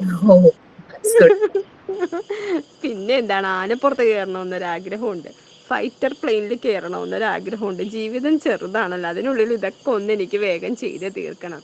പിന്നെ എന്താണ് മാം, സത്യമായിട്ട് സൈക്കോളജി പഠിക്കാൻ തുടങ്ങിയപ്പോഴത്തേക്കുമാണ് കേട്ടോ അവനവൻ്റെ പക്വതക്കുറവിനെ കുറിച്ചൊക്കെ ഒരു അറിവ് കിട്ടി തുടങ്ങിയത്. PFA, പ്രത്യേകിച്ച് PFA ഇപ്പൊ ഫ്രസ്ട്രേറ്റഡ് ആയിട്ടായിരിക്കണം ആൾക്കാരാ, വെറുതെ അങ്ങ് വിട്ടേക്കണം, കുറച്ച് കഴിയുമ്പോൾ അവരിക്കണം മൈൻഡ് റെഡി ആവുമ്പോഴത്തേക്കും നമുക്ക് സംസാരിക്കാം. അങ്ങനെയൊക്കെയുള്ള കുറച്ച് ഇതൊക്കെ എനിക്ക് കിട്ടി. അതിനൊക്കെ ഞാൻ മാമിനോട് താങ്ക്ഫുള്ളാണ്. മാമിൻ്റെ ഈ ക്ലാസ് എനിക്ക് ഒത്തിരി ഇഷ്ടമാണ്. മാമിൻ്റെ ഈ ക്ലാസ് അത് കാരണം ഞാൻ മിസ് ചെയ്യാണ്ട് എങ്ങനെയെങ്കിലും ഞാൻ ഓടിക്കയറും, എത്ര തിരക്ക് മാറ്റി വെച്ചാലും. ശരിക്കും ആ ഒരു ടേണിംഗ് പോയിന്റ് നമ്മളുടെ എല്ലാ ലൈഫിൽ സംഭവിച്ചിരിക്കുന്നു. ചെറിയ കുട്ടികളും ഉണ്ട് നമ്മുടെ ക്ലാസ്സിൽ, 20+ ഉള്ളവരുണ്ട്, അല്ലെ +2 കഴിഞ്ഞവരെ ജോയിൻ ചെയ്തിട്ടുണ്ട്. അങ്ങനെ പല പല ഏജ് ഗ്രൂപ്പ് ഉണ്ട്. എന്നാലും അവർക്കും മനസ്സിലാവും ഈ ഒരു കാര്യങ്ങളൊക്കെ. കാരണം അവരുടെ വീട്ടിലുണ്ടാവും അമ്മ ചിലപ്പോൾ 40+. അപ്പം ഈ ഈവൻ 20+ അല്ലെങ്കിൽ +2 കഴിഞ്ഞവരൊക്കെ ഉണ്ടെങ്കിൽ they can do something for their parents, അല്ലെ? കാരണം പാരന്റ്സ് ആ ഒരു ഏജിലേക്ക് 40+ കഴിഞ്ഞവരായിരിക്കും മിക്ക പാരന്റ്സും ആ ഒരു ഏജിൽ. അപ്പൊ നിങ്ങൾക്കും പലതും അവർക്ക് വേണ്ടി ചെയ്യാനായിട്ടോ. അവരുടെ എന്തെങ്കിലും കഴിവുണ്ടെങ്കിൽ അവര് പൊടി തട്ടിയെടുക്കാൻ ശ്രമിക്കുന്നില്ലെന്ന് കണ്ടാൽ നമ്മൾ ആ പൊടി തട്ടിയെടുത്ത് അവരെ അതിലേക്ക് ആക്കും, ക്രിയേറ്റീവ് ആക്കണം കുറെ കൂടി. അപ്പൊ അങ്ങനെ ലൈഫിനെ പോസിറ്റീവായി കാണാൻ കഴിയുന്ന ഒരു ഗ്രൂപ്പ് ഉണ്ടാകും. ചിലര് താന്നു പോവും, ഡൗൺ ആയി പോവും, അവര് ചിലപ്പോ ചിലര് ഭയങ്കരമൊക്കെ ആൽക്കഹോളിക് ആയിട്ട് പോകും. പക്ഷെ നമുക്ക് വേണമെങ്കിൽ അങ്ങനെ ഡീവിയേറ്റ് ചെയ്ത് പോകാൻ പോകുന്നവരെ നമുക്ക് മാറ്റിയെടുക്കാനായിട്ട് പറ്റും. അങ്ങനെ ഉൾവലിയിൽ പോകുന്നവരെയൊക്കെ നമുക്കത് മനസ്സിലായി അവരെ നമുക്ക് തിരിച്ചു കൊണ്ടുവരാനായിട്ട് നമുക്ക് പറ്റും. അപ്പൊ അതാണ് റിക്സൺ പറഞ്ഞ കുറെ കാര്യങ്ങളായിരുന്നു. പിന്നെ ഈ പറഞ്ഞ ആളുകളെല്ലാം പല ഒബ്സർവേഷൻ പറഞ്ഞെങ്കിലും ഇവര് തമ്മിൽ കോൺട്രഡിക്ഷൻ ഉണ്ടായിരുന്നു ശരിക്കും പറഞ്ഞു. കാരണം ഈ അതിൽ രണ്ടുപേരുടെ കാര്യങ്ങൾ ഞാൻ പറയാം. വിഗ്ഡോസ്കി ഉണ്ട്, VYGOTSKY. വിഗ്ഡോസ്കിയും പറഞ്ഞിരുന്നു ഈ ഡെവലപ്മെന്റ് സ്റ്റേജസിന്റെ കാര്യം. പക്ഷെ വിഗ്ഡോസ്കി പറഞ്ഞത് എങ്ങനെയാന്ന് വെച്ചാല് ഭയങ്കര സ്ട്രോങ് സോഷ്യൽ കൾച്ചറൽ ടൈ ഉണ്ടായിരുന്നു. അതായത് കുട്ടികൾ കൂടുതൽ സോഷ്യലൈസ് ചെയ്താൽ അവരുടെ നല്ല രീതിയിലുള്ള ഡെവലപ്മെന്റ് ഉണ്ടാകുന്ന വിഗ്ഡോസ്കി പറഞ്ഞപ്പോ പിയാഗെറ്റ് പറഞ്ഞത് അവൻ കുട്ടികളുടെ ഡെവലപ്മെന്റിനെ പല പല സ്റ്റേജസ് ആയിട്ട് ഡിവൈഡ് ചെയ്യും. അതായത് പിയാഗെറ്റ് ഒരു സീക്വൻസ് പറഞ്ഞത്, ഒരു സീരീസ് പറഞ്ഞത്. ഇത്ര വയസ്സ് തുടങ്ങി ഇത്ര വയസ്സ് വരെ കുട്ടി ഈ രീതിയിലുള്ള ഡെവലപ്മെന്റ് ഉണ്ടാവുന്നു, ഇത്ര വയസ്സ് തുടങ്ങി ഇത്ര വയസ്സ് വരെ ഈ രീതിയിൽ ഡെവലപ്മെന്റ്. പക്ഷെ വിഗ്ഡോസ്കി നേരെ അത് തന്നെ പറഞ്ഞെങ്കിലും അദ്ദേഹം അത് വേറൊരു രീതിയിലാണ് പറഞ്ഞത്. കുട്ടികൾ എത്രത്തോളം ഒരു ഏജ് ഒന്നും അല്ല വിഗ്ഡോസ്കി പറഞ്ഞത്, എത്രത്തോളം അവർ സോഷ്യലൈസ് ചെയ്യുന്നു അത്രയും അവരുടെ ഡെവലപ്മെന്റ് നന്നായി വരുന്നു എന്നുള്ള രീതിയിലാണ് വിഗ്ഡോസ്കി പറഞ്ഞത്. അപ്പൊ ഇത് ഈ വിഗ്ഡോസ്കിയുടെ പിയാഗെറ്റിന്റെ ഒബ്സർവേഷൻസ് കമ്പയർ ചെയ്ത മറ്റ് സൈക്കോളജിസ്റ്റുകൾ പറഞ്ഞത് എന്താന്ന് വെച്ച് കഴിഞ്ഞാല് രണ്ടുപേരും പറയാനുണ്ടായ കാരണം അവരുടെ ലൈഫ്, അവർ എക്സ്പീരിയൻസ് ചെയ്ത ലൈഫ് കാരണമാണ് രണ്ടുപേരും അങ്ങനെ പറഞ്ഞത്. കാരണം പിയാഗെറ്റിന് ലോൺലി ചൈൽഡ്ഹുഡ് ആയിരുന്നു, അദ്ദേഹത്തിന് കൂട്ടുണ്ടായില്ല, ഒറ്റയ്ക്ക് ജീവിച്ച് വന്ന ആളാണ് പിയാഗെറ്റ്. അതുകൊണ്ടാണ് അദ്ദേഹം സയന്റിഫിക് ആയിട്ട് ഇത്ര ഏജ് തുടങ്ങി ഇത്ര ഏജ് വരെ ഇന്ന ഡെവലപ്മെന്റ് ഉണ്ടാവുന്നു അങ്ങനെ പറഞ്ഞത്. പക്ഷേ വിഗ്ഡോസ്കി എന്ന് പറഞ്ഞു കഴിഞ്ഞാൽ വളരെയധികം സോഷ്യലൈസ് ചെയ്യുന്ന, ഒത്തിരി എക്സ്പ്ലോർ ചെയ്യാൻ ചാൻസസ് കിട്ടിയ ഒരു ഫാമിലി നിന്നാണ് വിഗ്ഡോസ്കി വന്നത്. അതുകൊണ്ടാണ് വിഗ്ഡോസ്കി പറഞ്ഞത് സ്ട്രോങ് സോഷ്യൽ കൾച്ചറൽ ബോണ്ടിങ് ഉണ്ടെങ്കിൽ ഡെവലപ്മെന്റ് നല്ല രീതിയിൽ നടക്കും. രണ്ടുപേരുടെ ഒബ്സർവേഷൻസ് നമുക്ക് മനസ്സിലാവും. സിഗ്മണ്ട് ഫ്രോയിഡ് പറഞ്ഞത് വേറൊരു രീതിയായിരുന്നു. അദ്ദേഹം സൈക്കോ ഡെവലപ്മെന്റ് അല്ല പറഞ്ഞത്, അദ്ദേഹം സൈക്കോ സെക്ഷൽ ഡെവലപ്മെന്റ് എന്നായിരുന്നു പറഞ്ഞത്. സിഗ്മണ്ട് ഫ്രോയിഡ് പറയുന്നത് കുട്ടികളുടെ ഓരോ ഡെവലപ്മെന്റിലും ഇവരുടെ ചില സെക്ഷൽ ഡിസയേഴ്സ് അവര് ഭയങ്കരമായിട്ട് അത് ഫുൾഫിൽ ചെയ്യുന്നു എന്നാ പറയുന്നത്. ബർത്ത് ടൈമില് കുട്ടിയെ അമ്മ ഫീഡ് ചെയ്യുവാണ്. സോ ആ സമയത്ത് കുട്ടി ഭയങ്കരമായിട്ട് ആ ഒരു ഡിസയർ, ആ ഫീഡിങ് അത് ഭയങ്കരമായിട്ട് എൻജോയ് ചെയ്യും. കുറച്ചും കൂടെ കഴിഞ്ഞപ്പോഴേക്കും കുട്ടി ടോയ്ലറ്റിൽ പോകുന്ന ആ ഒരു സെൻസ് കുട്ടിക്ക് കിട്ടുന്നു, അതായത് യൂറിൻ പാസ് ചെയ്യുന്നു, മോഷൻ പോകുന്നു. അപ്പൊ അത് കുട്ടിയെ ഭയങ്കരമായിട്ട്, അത് പോകുമ്പോൾ ഒരു സാറ്റിസ്ഫാക്ഷൻ. അങ്ങനെ ടീനേജിലേക്ക് ആവുമ്പോഴേക്കും ഓപ്പോസിറ്റ് സെക്സിനോടുള്ള അട്രാക്ഷൻ, അങ്ങനെ റിലേഷൻഷിപ്പിൽ വരുമ്പോൾ അങ്ങനെ. അപ്പൊ സിഗ്മണ്ട് ഫ്രോയിഡ് അത് സെക്ഷലി ആണ് കണ്ടതെങ്കിൽ ഇവരെല്ലാം അല്ലാത്ത രീതിയിൽ ഡെവലപ്മെന്റ് ആണ് പറഞ്ഞത്. പക്ഷെ സിഗ്മണ്ട് ഫ്രോയിഡിനെ ഫോളോ ചെയ്യാനായിരുന്നു കൂടുതലും ആൾക്കാർക്ക് ഇഷ്ടം. കാരണം ഫ്രോയിഡിന്റെ രീതികൾ വായിക്കാനൊക്കെ ആൾക്കാർക്ക് കുറച്ചുകൂടെ താല്പര്യം കൂടുതലായിരുന്നു. കാരണം എപ്പോഴും ഫ്രോയിഡ് ഈ സെക്ഷുവാലിറ്റി റിലേറ്റ് ചെയ്താണ് പലതും പറഞ്ഞിട്ടുള്ളത്. പക്ഷെ അദ്ദേഹത്തിന്റെ അനാലിസിസും കുറെയൊക്കെ കറക്റ്റ് ആയിരുന്നു. കാരണം നമ്മൾ ശ്രദ്ധിച്ചാൽ കാണാം, ഫീഡ് ചെയ്യുന്ന സമയത്ത് കുട്ടിക്ക് വളരെ കംഫർട്ടാണ്, ഭയങ്കര ഹാപ്പി ആവുന്നു, ചിരിക്കുന്നു. നമുക്ക് പിന്നെ മോഷൻ പോകുമ്പോൾ will be very free, very comfort, അല്ലെ? മോഷൻ പോകുമ്പോൾ, യൂറിൻ പോകുമ്പോഴൊക്കെ അവർ ഭയങ്കര ഹാപ്പി ആവും. സോ ഫ്രോയിഡ് അതുകൊണ്ടായിരിക്കാം പറയുന്നത് ഒരു സെക്ഷൽ ഡിസയറിന്റെ ഓരോരോ സ്റ്റേജസ് ആയിരുന്നു കുട്ടികളിൽ ഉണ്ടായിരുന്നു ഫ്രോയിഡ് പറയുന്നത്. ഞാൻ ജസ്റ്റ് ഒരു ഓവർവ്യൂ ആ പറഞ്ഞത്, നമുക്കിനി ഓരോരുത്തരിലേക്കും പോവാം. എനിക്ക് ഐപാഡ് ആയതുകൊണ്ട് ഷെയർ ചെയ്യാൻ ഭയങ്കര ബുദ്ധിമുട്ട്. എനിക്ക് ഇതിന്റെ ഓപ്പറേഷൻസ് ഇത്തിരി എനിക്ക് അറിയില്ല സത്യം പറഞ്ഞു കഴിഞ്ഞാൽ, കുട്ടികളെ യൂസ് ചെയ്യുന്നത്. സോ ജസ്റ്റ് ആ വീഡിയോ മാത്രം. അപ്പൊ അതുകൊണ്ട് ഞാൻ നമ്മൾ അടുത്ത ക്ലാസ്സിൽ ഷെയർ ചെയ്ത് നമുക്ക് ക്ലാസ്സസ് എടുക്കാം. എനിക്ക് ഐപാഡിലെ ഷെയറിംഗ് കൂടെ ഒന്ന് പഠിച്ചു വെക്കാം. ഹസ്ബൻഡ് ഓഫീസിൽ എത്തിയില്ലെങ്കിൽ എനിക്ക് ചെയ്യാൻ പറ്റുമല്ലോ. സോ ഇവരുടെ ഒക്കെ കാര്യങ്ങൾ പറഞ്ഞു. ഓക്കെ, നെക്സ്റ്റ് ക്ലാസ്സിൽ ഞാൻ എഡ്യൂക്കേഷൻ സൈക്കോളജിയും എടുക്കും. സൈക്കോളജിയിൽ നമ്മളുടെ PDF ബാക്കിയുള്ള ഭാഗം എടുക്കും.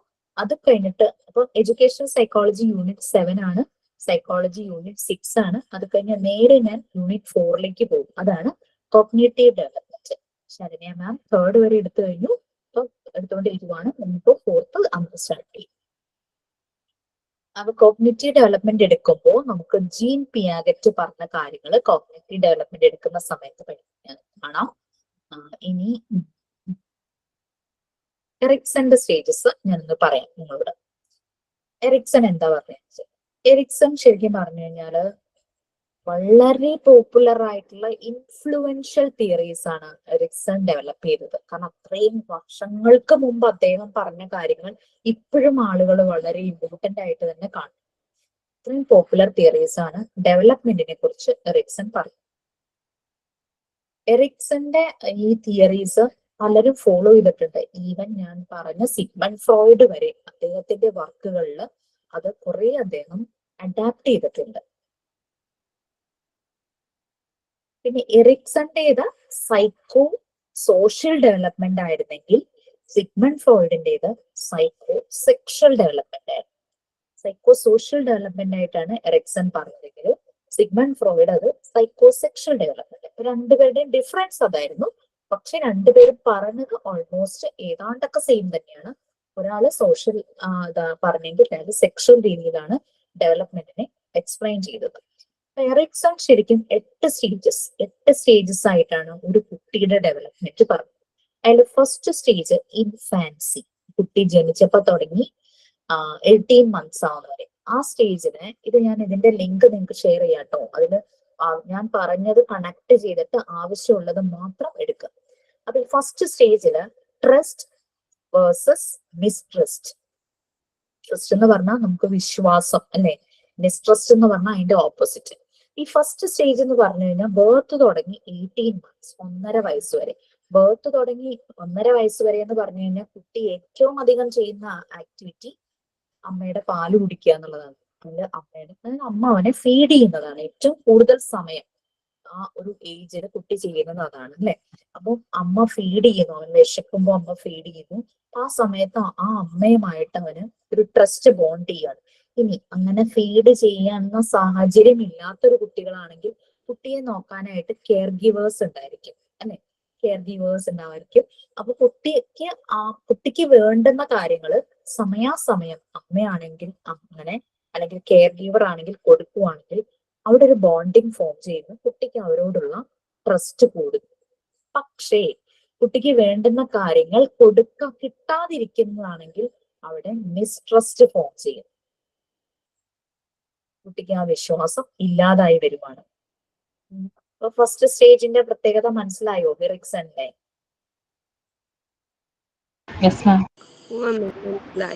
അതായത് അവിടെ നടക്കുന്ന ഇമ്പോർട്ടന്റ് ഇവന്റ് എന്ന് പറഞ്ഞാൽ ഫീഡിങ് ആണ്. ഫീഡിങ് നടക്കുന്നു. അപ്പോൾ അതിന്റെ റിസൾട്ട് എന്ന് പറഞ്ഞു കഴിഞ്ഞാൽ കുട്ടിയിലെ ഒരു പ്രതീക്ഷയാണ്. കാരണം അവന് വേണ്ടുന്നത് കിട്ടിക്കൊണ്ടിരിക്കുക പ്രതീക്ഷയാണ്. പക്ഷെ അത് കിട്ടാതെ വരുമ്പോ ആ ഒരു ഇതില് അവന് വേണ്ടുന്ന കാര്യങ്ങൾ കിട്ടാതെ വരുവാണെങ്കിൽ അവന്റെ ഡെവലപ്മെന്റിനെ അത് ബാധിക്കുന്നു. കെയർ ഗിവേഴ്സ് ശരിയായ രീതിയിൽ അവനെ നോക്കുന്നില്ലെങ്കിൽ ആ കാര്യത്തിൽ കെയർ ഗിവർ ഫെയിൽ ആവുകയാണെങ്കിൽ കുട്ടിക്കൊരു ഫീല് വരുവാണ്. അതിന് ഇങ്ങനെയുള്ള അഡൽട്സിനെ ഒന്നും വിശ്വസിക്കാനായിട്ടോ ഡിപ്പെൻഡ് ചെയ്യാതിരിക്കാനായിട്ടോ ഉള്ള അവരെ ഡിപ്പെൻഡ് ചെയ്തിട്ട് കാര്യമില്ല. കിട്ടുന്നില്ലല്ലോ. Food, love, warmth, safety and nurturing ഇതെല്ലാം കിട്ടുന്ന ഒരു പ്രായമാണ്. അത് കിട്ടേണ്ട ഒരു സമയമാണ് ആ ഒരു ബർത്ത് ടു 1.5 years എന്ന് പറയുന്നത്. അപ്പം അത് നല്ല രീതിയിൽ കിട്ടുവാണെങ്കിൽ അവിടെ ഒരു ബോണ്ടിങ് ഉണ്ടാവുന്നു, ഡെവലപ്മെന്റിനെ ഹെൽപ്പ് ചെയ്യുന്നു. കുട്ടി ഡിപ്പെൻഡന്റ് ആണ് ആ സമയത്ത്. ഡിപ്പെൻഡന്റ് ആവാനുള്ള ഏജ് ആയിട്ടില്ല, കുട്ടി ഡിപ്പെൻഡ് ആവും. എന്ത് കാര്യം വരുമ്പോൾ കുട്ടി തിരയുന്നത് കുട്ടിക്ക് ആ കെയർ കൊടുത്ത ആളെ ആയിരിക്കാം. അമ്മയായിരിക്കാം, അല്ലെങ്കിൽ കെയർ ഗിവേഴ്സ് ആയിരിക്കും. ഇപ്പൊ ജോലിക്ക് പോകേണ്ടതായിട്ടുള്ള അമ്മമാരുണ്ട്, അല്ലെങ്കിൽ അമ്മ ഇല്ലാത്തൊരു സിറ്റുവേഷൻ ആണെങ്കിൽ കുട്ടിയെ നോക്കുന്ന വേറൊരാളുണ്ടെങ്കിൽ അവരുണ്ടെങ്കിൽ തന്നെയും ആ ഒരു ഡെവലപ്മെന്റ് സ്റ്റേജ് നടക്കും എന്നാണ് എറിക്സൺ പറയുന്നത്. പക്ഷെ അങ്ങനെ ഉള്ള കാര്യങ്ങൾ പ്രൊവൈഡ് ചെയ്യാതിരിക്കുമ്പോൾ കുട്ടിയുടെ ഡെവലപ്മെന്റിനെ അത് നെഗറ്റീവായിട്ട് ബാധിക്കുന്നു. കുട്ടിക്ക് ഒരു എന്താ പറയാ, ആ ഒരു കംഫർട്ടബിൾ ഫീലിംഗ് ഇല്ലാതെ വരുന്നു. അതിന് ആരെയും ട്രസ്റ്റ് ചെയ്യാൻ തോന്നില്ല, ഡിപ്പെൻഡ് ചെയ്യാനായിട്ട് ഉള്ളത് വരില്ല എന്നാണ് പറഞ്ഞത്. അത് അവരുടെ ത്രൂ ഔട്ട് ലൈഫിനെ അത് ബാധിക്കും. അതാണ് എറിക്സൺ പറഞ്ഞ ഫസ്റ്റ് സ്റ്റേജ്. ഏജ് എന്തായിരുന്നു? Birth to 1.5 years. ആ സ്റ്റേജിന് എറിക്സൺ കൊടുത്ത പേര് ട്രസ്റ്റ് വേഴ്സസ് മിസ്ട്രസ്റ്റ് ആയിരുന്നു. അവിടെ കൂടുതൽ നടക്കുന്ന ഇവന്റ് എന്ന് പറഞ്ഞു കഴിഞ്ഞാല് ഫീഡിങ് ആയിരുന്നു. കുട്ടിയിൽ പ്രതീക്ഷ ഉണ്ടാകുന്ന ഒരു ആക്ടിവിറ്റി ആയിരുന്നു അത്, ഫീഡിങ്. നെക്സ്റ്റ് സ്റ്റേജ് എന്ന് പറഞ്ഞു കഴിഞ്ഞാല് ഫസ്റ്റ് പറഞ്ഞത് ഇൻഫാൻസി സ്റ്റേജ്, നമ്മൾ ശൈശവം എന്ന് മലയാളത്തിൽ പറയില്ലേ. Next yearly childhood 2 to 3 years. ആ 1.5 years തുടങ്ങിയിട്ട് 3 years. ഓക്കെ, ആ ഒരു സമയത്ത് ഉണ്ടാകുന്ന ഇമ്പോർട്ടന്റ് ഇവന്റ്സ് ആയിട്ട് നടത്തുന്നത് ടോയ്ലറ്റ് ട്രെയിനിങ് ആണ്. ആ ഒരു ഏജിൽ ടോയ്ലറ്റ് ട്രെയിനിങ് തന്നെത്താനെ ചെയ്യാനായിട്ട് തുടങ്ങുന്നു അല്ലെ, ഇൻഡിപെൻഡന്റ് ആകാൻ പോകുന്ന ഒരു stage. Autonomy versus shame and doubt. തന്നെത്താനെ ഓട്ടോണമി, തന്നെത്താനെ കാര്യങ്ങൾ ചെയ്യും. അതാണ് ആ ഒരു സ്റ്റേജിൽ വരുന്നത്. അപ്പൊ സ്റ്റേജ് 2-നെ എറിക്സൺ പറഞ്ഞത് autonomy versus shame and doubt. Second stage ആണ് സൈക്കോസോഷ്യൽ ഡെവലപ്മെന്റ്. എറിക്സന്റെ സൈക്കോസോഷ്യൽ ഡെവലപ്മെന്റ് സെക്കൻഡ് സ്റ്റേജ്. ഇത് എയർലി ചൈൽഡ്ഹുഡിൽ നടത്തുന്നു. കുട്ടികളെ ഡെവലപ്പ് ചെയ്യുന്നു. പേഴ്സണൽ കൺട്രോൾ ആണ്. പേഴ്സണൽ കൺട്രോൾ എന്ന് പറഞ്ഞാൽ എന്താ? കുട്ടിക്ക് മോഷൻ, യൂറിൻ പാസ് ചെയ്യുന്നതിന്റെ ആ ഒരു കൺട്രോൾ കുട്ടിക്ക് കിട്ടും. he or she can control these type of activities അല്ലെ. യൂറിൻ പാസ് ചെയ്യണം, കുട്ടി അതിന് ടോയ്ലറ്റിൽ പോയാണ് ട്രെയിൻ ചെയ്തിട്ടുണ്ടെങ്കിൽ അത് ചെയ്യുന്നു. മോഷൻ ആണെങ്കിൽ അതാണ്. അപ്പൊ ആ ഒരു ഡെവലപ്മെന്റ് സ്റ്റേജ് നടക്കുന്നതാണ് stage 2, autonomy versus shame and doubt. അവിടെ ഇൻഡിപെൻഡൻസ് അതാണ്. പക്ഷെ ഫസ്റ്റ് സ്റ്റേജിൽ കുട്ടി ഡിപ്പെൻഡന്റ് ആയിരുന്നു, എപ്പോഴും നോക്കുന്നത് കുട്ടിക്ക് കെയർ ഗീവറെ ആയിരുന്നു. സെക്കൻഡ് സ്റ്റേജ് ആയപ്പോഴേക്കും കുട്ടി തന്നെത്താനെ കാര്യങ്ങൾ ചെയ്യാൻ തുടങ്ങുന്നു. സെൽഫ് കൺട്രോൾ, പേഴ്സണൽ കാര്യങ്ങളിലെ സെൽഫ് കൺട്രോൾ, ഒരു ലിറ്റർ ഇൻഡിപെൻഡൻസ് ആവുന്നു. Autonomy versus shame and doubt. ഞാൻ തരും, ഇതിന്റെ ലിങ്ക് തരും. ഈ ലിങ്കിൽ കറക്റ്റ് ആയിട്ട് സ്റ്റേജ് 1 സ്റ്റേജ് 2 എന്ന് പറഞ്ഞ കംപ്ലീറ്റ് എക്സ്പ്ലെയിൻ ചെയ്തിട്ടുണ്ട്. നല്ല എനിക്ക് തോന്നുന്നു നമുക്ക് മനസ്സിലാകുന്ന ഒരു ഇംഗ്ലീഷ് തന്നെയാണ്, കുഴപ്പമൊന്നുമില്ല. മറിയ മോണ്ടിസോറിയുടെ നോട്ട്സ് ആണ് നമുക്ക് ശരിക്കും മനസ്സിലാകാത്ത ഇംഗ്ലീഷ് ആയിട്ട് വരുന്നത്. കാരണം പൊതുവെ അതർ കൺട്രീസ് ബ്രിട്ടൻ അല്ലാത്ത കൺട്രീസിലും ഒക്കെ ഇംഗ്ലീഷ് എന്ന് പറഞ്ഞാൽ അവരുടെ ലാംഗ്വേജും കൂടെ മിക്സ് ചെയ്തൊക്കെ പറയുമ്പോഴേക്കും ആ ജർമ്മൻ ഇംഗ്ലീഷ് ജർമ്മനിയായിട്ട് മിക്സ് ആയിട്ട് വരുമ്പോൾ നമുക്ക് ചിലപ്പോൾ അവരുടെ ഇത് മനസ്സിലാക്കാൻ പാടാം. ഇതെന്ന് പറഞ്ഞാൽ നമ്മൾക്കിപ്പോ ഒരു സെന്റൻസ് വായിക്കുമ്പോൾ അതിലെ ചില വേർഡിന്റെ മീനിങ് നമുക്ക് അറിയില്ലെങ്കിൽ തന്നെയും നമുക്കത് വായിക്കുമ്പോൾ എന്താണ് ഉദ്ദേശിക്കുന്നതെന്ന് മനസ്സിലാവും. അതുപോലെ സിമ്പിൾ ആയിട്ട് തന്നെയാണ്. സെക്കൻഡ് സ്റ്റേജ് ആണ് എറിക്സന്റെ. അപ്പൊ നാളെ ഞാൻ നിങ്ങൾക്ക് ക്ലാസ് റൂമിൽ ഈ ലിങ്ക് അയച്ചു തരും. അപ്പം പറ്റിയ നാളെ തന്നെ ഒന്ന് വായിക്കുക, വേറെ ഒന്നും കൊണ്ടല്ല. ഇന്ന് ഞാൻ പറയുന്നതിന്റെ കേട്ടിട്ടാണല്ലോ പോകുന്നത്. അപ്പൊ നാളെ തന്നെ വായിക്കുമ്പോൾ നിങ്ങൾക്ക് അത് നോട്ട് ചെയ്ത് വെക്കാൻ കുറച്ചുകൂടി എളുപ്പമായിരിക്കും. കുറെ ദിവസങ്ങൾ കഴിഞ്ഞാൽ ലിങ്ക് നോക്കുമ്പോൾ ഇന്ന് കേട്ടതൊക്കെ അങ്ങ് വിട്ടുപോയിട്ടുണ്ടാവും. പിന്നെ ഇരുന്ന് റെക്കോർഡ് ക്ലാസ് കാണേണ്ടതും അങ്ങനത്തെയൊക്കെ സമയം പോവില്ലേ. അപ്പൊ അതുകൊണ്ട് മാക്സിമം നാളെ തന്നെ ആ ലിങ്ക് ഓപ്പൺ ചെയ്ത് ഒന്ന് വായിക്കാൻ ശ്രമിക്കുക. അല്ലെങ്കിൽ ഓപ്പൺ ചെയ്ത് ഫോണിൽ ഹോം സ്ക്രീനിലേക്ക് ആഡ് ചെയ്ത് വെച്ചിട്ട് അത് എടുത്ത് നോട്ട് ചെയ്യുക. ഇന്നത്തെ ക്ലാസ്സിന്റെ കാര്യങ്ങൾ നോട്ട് ചെയ്ത് പോകുമ്പോൾ അതും കൂടെ ചേർത്ത് വെക്കുമ്പോഴേക്കും നല്ലൊരു നോട്ട്സ് എറിക്സന്റെ ഡെവലപ്മെന്റിനെ കുറിച്ച് നമുക്ക് കിട്ടും. ഇവിടെ അപ്പൊ അടുത്ത സെക്കൻഡ് സ്റ്റേജ് വന്നപ്പോൾ എയർലി ചൈൽഡ്ഹുഡ്, അത് 3 years വരെയുള്ളത്, അവിടെ കുറച്ച് കുട്ടി ഇൻഡിപെൻഡന്റ് ആവുകയല്ല. ആ കാര്യത്തിൽ ഇൻഡിപെൻഡന്റ് ആണെന്നല്ല പറഞ്ഞത്, ഇൻഡിപെൻഡന്റ് ആകാനായിട്ട് തുടങ്ങും. പേഴ്സണൽ കാര്യങ്ങളിൽ കൺട്രോൾ ചെയ്യാനായിട്ട് പഠിക്കും.